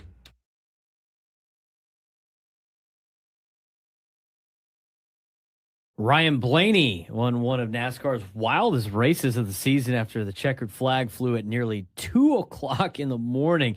Following a 3-hour rain delay in Atlanta, Blaney survived overtime and made a last corner pass to beat Carson Hocevar in a thrilling 3-wide finish. Bubba Wallace crossed the line second, but was penalized for driving below the double yellow, dropping all the way to 29th. Meanwhile, Justin Allgaier claimed his 6th O'Reilly Auto Parts Series win of the year to lock up the regular season championship. And Grant Effinger finally earned his first Truck Series road course victory at Lime Rock Park. Late night racing, overtime drama, controversy, and championship shakeups. Motorsports delivered another unforgettable weekend. But we start with Ryan Blaney, who won all 3 stages. His car was really dominant. He did get hit a little bit, like in the final stage, where he thought, oh, maybe it might lose a little bit of speed on the car. But he ended up dominating the entire race. He led 171 laps and locked in a pretty impressive victory, especially with the way last night's race finished. No, it was. It was a fantastic race. And Atlanta has changed quite a bit from what it was a couple of years ago, where it was just purely drafting. It was 3 wide constantly. You couldn't really move. Now the track is starting to show a little bit of age. They've also upped the horsepower on these cars. If I'm NASCAR, I'm looking at that race last night and I'm saying I am never changing the aero package for this racetrack. It was fantastic. It was that perfect mix of drafting, slingshotting, timing your run the way Daytona and Talladega used to be back in the 80s, 90s, and 2000s. But you also had that Atlanta fall off that guys like me missed because the track is starting to age. It was an unbelievable race from start to finish. Action everywhere. The rain delay kind of dampened it a little bit, no pun intended. But when the race restarted back up with more than half it to go at the end, it was nothing but incredible racing from there on out. 30 lead changes, 7 cautions, 3-hour rain delay, finished after 1:45 in the morning. I mean, Ryan Blaney took a nap in between. Dale Earnhardt Jr. on the broadcast was like, I would have crushed 6 Red Bulls. I probably would have taken a nap. I think that probably does a little bit better for the athlete than just continuing to crush Red Bulls. But Toyota continues to dominate the Cup Series. I mean, 1 week earlier at Chicagoland, it was Chase Briscoe that gave Joe Gibbs Racing another victory. I mean, Ty Gibbs was leading a lot of the race, the laps there late in Atlanta yesterday as well. But Toyota continues to separate themselves from Chevy and Ford. And I know Blaney drives a Ford, but I mean, it's been tough for both Ford and Chevy. Toyota's got their model down for their race car right now, and it's across the board with Joe Gibbs Racing and 2311. I mean, the Toyota cars are doing extremely well. Yeah, Christopher Bell, I don't know if you heard this story on the broadcast or not, but Christopher Bell, they had to recast his wrist. So what they did was, instead of just taping up his hand and recasting it, he actually had him recast it around the wheel. So like they had he had his hand on the wheel and then recasted it that way, which is just absolutely insane. This Toyota dominance comes off the heels of some comments made by Brad Keselowski, who's one of the Ford owners, said that Ford and Chevrolet both have their babies. They have their teams. Chevrolet has Hendrick, of course. Ford has Penske, who ended up winning this race. Toyota and TRD and Toyota Racing Development don't do that. They treat all of their teams equally, and that's why you see Gibbs, 2311, and Legacy all performing very, very well, performing equally, are constantly up in the fight inside the top 10 and top 15. Chevrolet doesn't do that. And right now, Spire has been the best Chevrolet team so far this season, even though Hendrick is the one that's getting all of the Chevrolet stuff first and should theoretically be up there. So what Toyota, this business model for Toyota, give everyone equal opportunity, give everyone equal stuff, and then allow the teams to work the way they do, that has really paid off in spades for Toyota this season. Let's talk about SVG and Austin Hill becoming NASCAR's new rivalry. One storyline everyone will be watching: Shane Van Gisbergen and Austin Hill. 2 weeks after Hill accidentally wrecked SVG at Coronado, Van Gisbergen appeared to return the favor at Chicagoland by spinning Hill into the wall. And Hill immediately accused SVG of intentional retaliation. SVG denied it. NASCAR reviewing the incident and possible penalties remain on the table. Rivalry doesn't appear to be cooling off anytime soon. But that was fun too. A couple of weeks ago between SVG and Austin Hill. Do we think this is personal, or do you think it's kind of accidental? This is rivalry week because you had the continuation, at least from SVG's side, the end of this thing with Austin Hill, and you also had all this stuff with Carson Hocevar and Zane Smith going at each other over the course of the week. So this was definitely rivalry week going into Atlanta, and Hocevar perpetrating more during the race with Zane's on track. So we're going to break here in 2 minutes, and we're going to do our fun little game to end the show. Spain's up 2-0 now. Yes, they are. Bad news for the French. France has to score 3 now. They don't have to. If they want to win. They could score 2 goals and win later. Which means they would have to score 3. Maybe they don't want to win. Well, they could also win in PKs. Could do that too. Yeah. Then it says 2-2, and then it has the PK score. At that point, they might have to score more than 3. Yeah, they just might. Wow. France. It's the choking it away. The balder and baldest on screen right now. That's rude.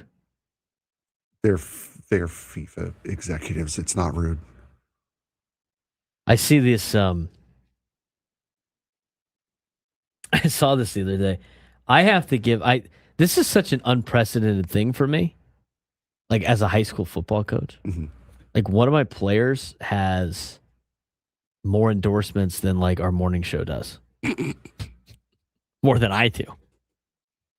I mean, you're at the point now where it's like, he signs like the deal with USC, but now it's like, I see it all over social media, so it's not like it's a secret, but he's got to deal with Adidas now. He's got to deal with Kia.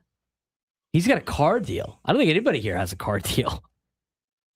Was he with Sedano Ford? No, I don't think he. I don't think he gets a car out of it. But no, right? He gets. Honor gets a car, I think. I mean, I've never coached a player that has endorsements before, or one that's making more money than I am. Usually when you coach like high school sports, you're like coaching kids, and it's fun and all that other stuff, and I get a little stipend on the side, and I mean it's amazing. I mean, first of all, coach an Olympian if that feels a little awkward to you. True. Not a lot of high school Olympians out there. I guess Katie Ledecky was probably getting endorsements as a high school player, high school age being the Olympics. But this is like, don't hate the player, hate the game kind of deal. But like, wow. Bob just rolled one past the far post. Yeah, he better wake up, dude, if they want to keep playing. Oh, deflected by Cucurella. Yeah, I'm gonna go with Gonzo. You know what? It's because I'm such a great coach. He's getting endorsements. There you go. He's learning how radio endorsements work. He just gets better ones. Got a car deal. Get his agent. Got an apparel brand. I thought he had another one too. But you know what though? Like, isn't that the point? Wasn't that the point of NIL? Your name, image, and likeness for like endorsement deals? Yeah. That was it. I don't think they're doing that because he's going to SC. I think they're doing that because he runs like 20-something miles an hour. And it was pretty popular on social media. Like, isn't that kind of the deal? I think so. Yeah. That's crazy to me. We got to save some time for the draft here. I know. Well, we had to get to break to a certain point. But when we come back, since it's the All-Star game, we're going to pick our own All-Star teams. We'll explain next to finish up the Braden Surprenant show. San Diego's number one sports station, 97 through the Fan.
1:35 on the Braden Surprenant Show.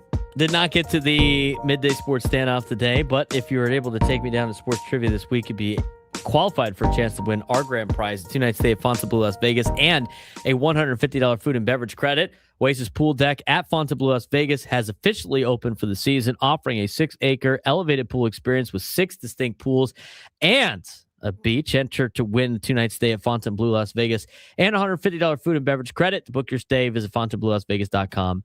Now, we are continuing our baseball coverage. Baseball coverage on 97 to the Fan is presented by Xfinity. Score the most reliable Wi-Fi. One price, 5 years guaranteed. Xfinity. Imagine that. We got to our World Cup date. We were doing some other things. We do have to give away tickets that I totally forgot about. If you are the first one to call in, you will win tickets to Alice Cooper at Cal Coast Credit Union Open Air Theater on November 17th. Tickets at Ticketmaster.com. First caller, you get to win the tickets because we need to get to a very important thing here on the Braden Surprenant Show, and that would be the draft, the mascot draft. It is the All-Star game, and therefore, since today is the All-Star game, we thought we'd put together an All-Star team of the best mascots in Major League Baseball. Frank and I are going to go back and forth and draft from the mascot list. And we're going to fill out a roster for this to kind of finish up the show, have some fun for the final segment of today's show. So the rules of this, too, the swinging friar is off limits as well as Mr. Met. So Mr. Met is going to manage Frank's team. Swinging friar is going to manage my team. And therefore, we don't, draft the, our favorite team's mascots, if you will. Everybody else is available to do so, and we will go back and forth once Frank gets set up with our winner of today's tickets for Alice Cooper. So that's what we're going to do here in the next couple of seconds or so. As of right now, Spain with a 2-0 lead on France in the 76th minute of play. France really needs to get things going here if they have a chance at advancing to the World Cup final. England will play Argentina tomorrow, and that will be the other team waiting for the winner of this game. And that game will be on over the weekend. We'll have the third place matchup as well in just a little bit. But all right, are we ready to go? Yes, we are. Fire up the draft music that you have. We don't have any draft music. We'll just go with the baseball music for right now. That's what I was going with. Oh, okay. All right, so who gets to draft first? We didn't do the coin toss, the traditional coin toss. I mean, you came up with it. Your all show. Right, I'll draft first. Okay. My first pick, I'm taking Dinger. Dinger hatched at Mile High Stadium on April 16th, 1994. He's been dancing his way into the hearts of Rockies fans ever since. Dinger will be my first baseman. I already don't like you. Okay. You shouldn't have given me the first pick then. Well, I mean, go ahead. Within the first pick for the second pick in the draft, first pick for Frank's team that is managed by Mr. Met for our All-Star game that we are playing. My second baseman, we're going down south. We're taking Blooper. I knew you were going to do that. That was your favorite guy. Yep. Anyway. That's fair. Blooper is my second baseman. Blooper gets taken with the number 2 draft. All right. I have Dinger. He has Blooper. You get to pick. We're going to snake it. So we're going to snake it. Oh, okay. Second pick. You know what? I want some speed in my outfield. And what's faster than a tiger? Oh, that's a good call. I'm going with Paws. I'm taking Paws, the Detroit Tigers mascot, out in center field. He's going Paws in center field. All right. I don't mind that. Are you updating the leaderboard then? All right, all right, nice. You're highlighting it. Cool. Yeah. All right, so I'm thinking the same thing. Okay, got to have some speed in the outfield. Okay. I'm also thinking about pitching early. You got to have good pitching. Okay. And I like a lefty. I'm going with Southpaw. Southpaw, the mascot for the Chicago White Sox, is going to be my starting pitcher from the left side. Okay. It's an early pick. I might have reached on that pick a little early, but I like Southpaw. For the White Sox, he's on my list. He can run up and down each stair at guaranteed rate field in 6 minutes and 13 seconds. That's your fun fact for Southpaw. There you go. I get to pick again. Yes, we're snaking it. every time because he can wear his hat forward and backward, I think it's a perfect fit for the catching position, and that's Lucille. Plus, I think he's very distracting behind the dish all the time with his sunglasses.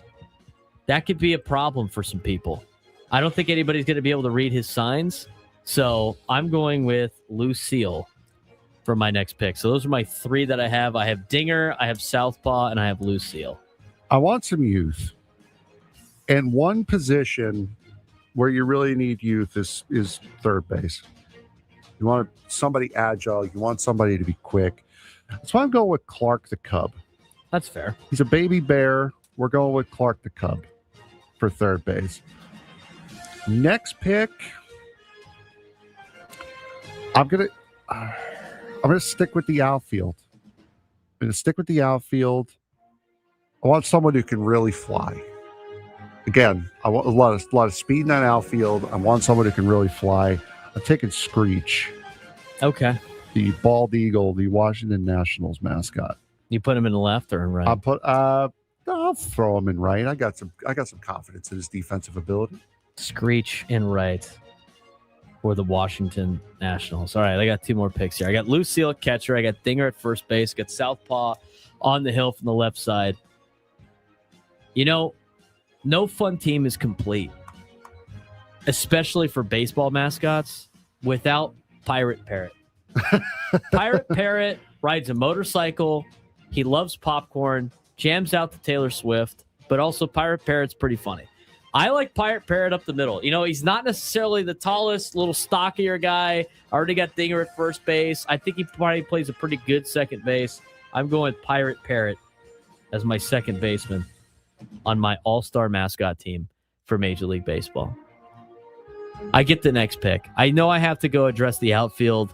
I know this is going to be a decent pick, probably not the best. But you know what? You talk about a guy that can fly. You talk about a guy that can get around. You're talking about a guy that can slide.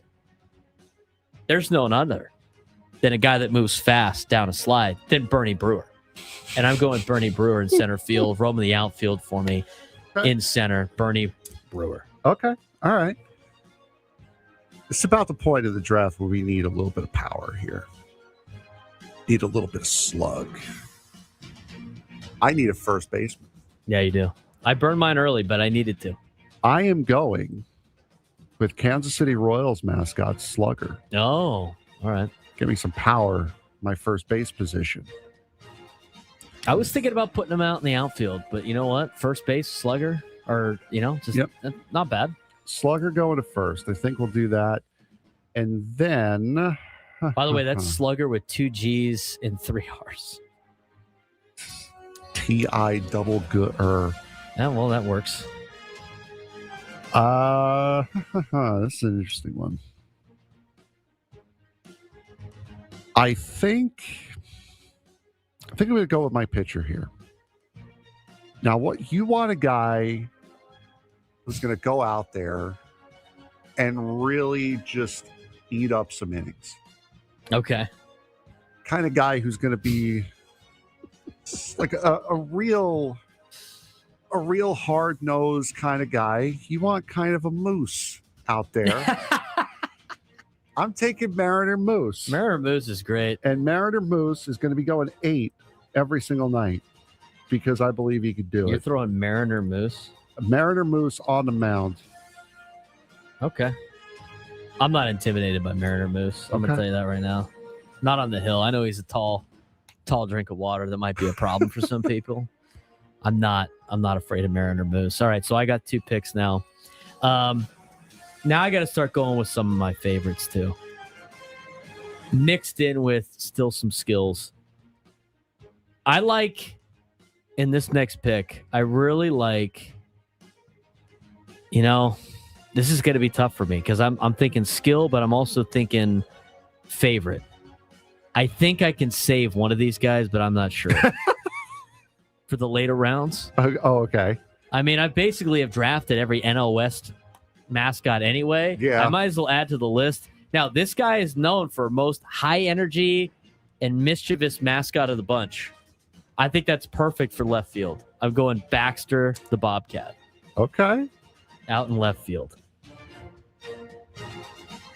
Then I go with a more of a favorite pick. And I'm going to have Raymond play third base. Raymond the Ray. Raymond the Ray. Okay. Yeah, that's a great mascot. Raymond the Ray at third base. Those are my 2 picks. Okay. All right. So we both need a shortstop and an outfielder. I also need a catcher. One thing you really need, especially when you don't have the speed of the other ones. I mean, you're pretty quick, but not on this terrain. You need to have defensive ability. And for me, if you're diving out there and you don't even need your arm to make a catch, I'm gonna pick you. I'm gonna go with Billy the Marlin out in left field. Billy the Marlin. Because when he jumps out of that water, or in this case, when he jumps off the turf, So you got to catch the ball with his and he catches sword. the ball with his sword, yeah, that's where I'm going with that. Billy the So Marlin. Billy the Marlin in left field. And now do I go with my shortstop or do I go with my catcher here? I've already drafted a catcher, so catchers are probably available. Yeah, I know. I'm just trying to think of who would be a good catcher. You know what? I am going to take my catcher here. We're looking at a biggin. Oh, boy. Here is what we're doing. You don't want pass balls, No. especially when you're dealing with inanimate creatures that may or may not have arms.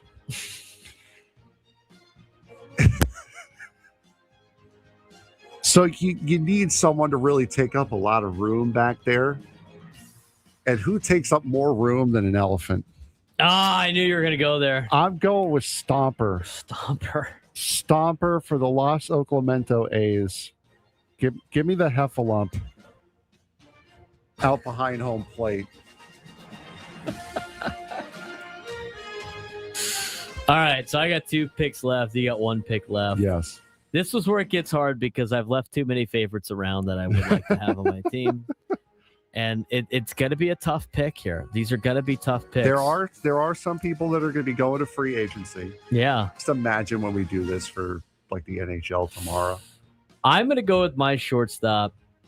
And when I think of this, I think of the team and I think of the shortstop they've had. And I think this mascot in particular has probably seen some pretty good shortstop play from a guy like Ozzie Smith. And I'm going with Fred Bird. Okay.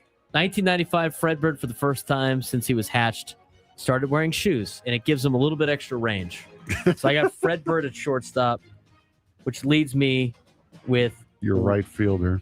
a right fielder. And at this point, I feel like I got to go favorites over anything else. I've picked a lot of my favorites so far, but there's one I've left on the board.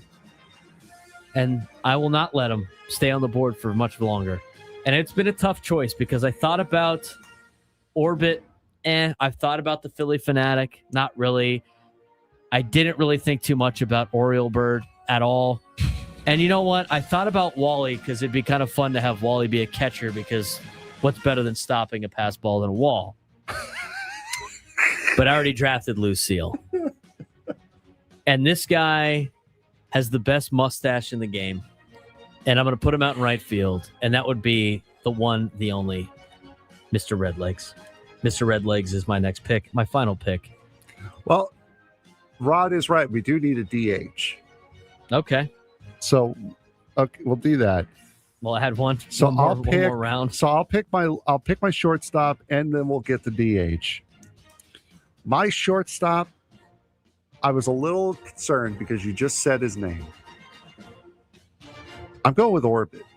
That's fine. You need your best defensive player out there. I'm taking a guy who literally has gravitational pull. I'm going with Orbit for that reason.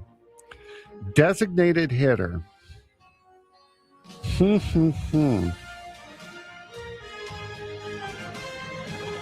I am going to go. I like this. I have options. I have 2 picks that I like, and you can't pick both of them.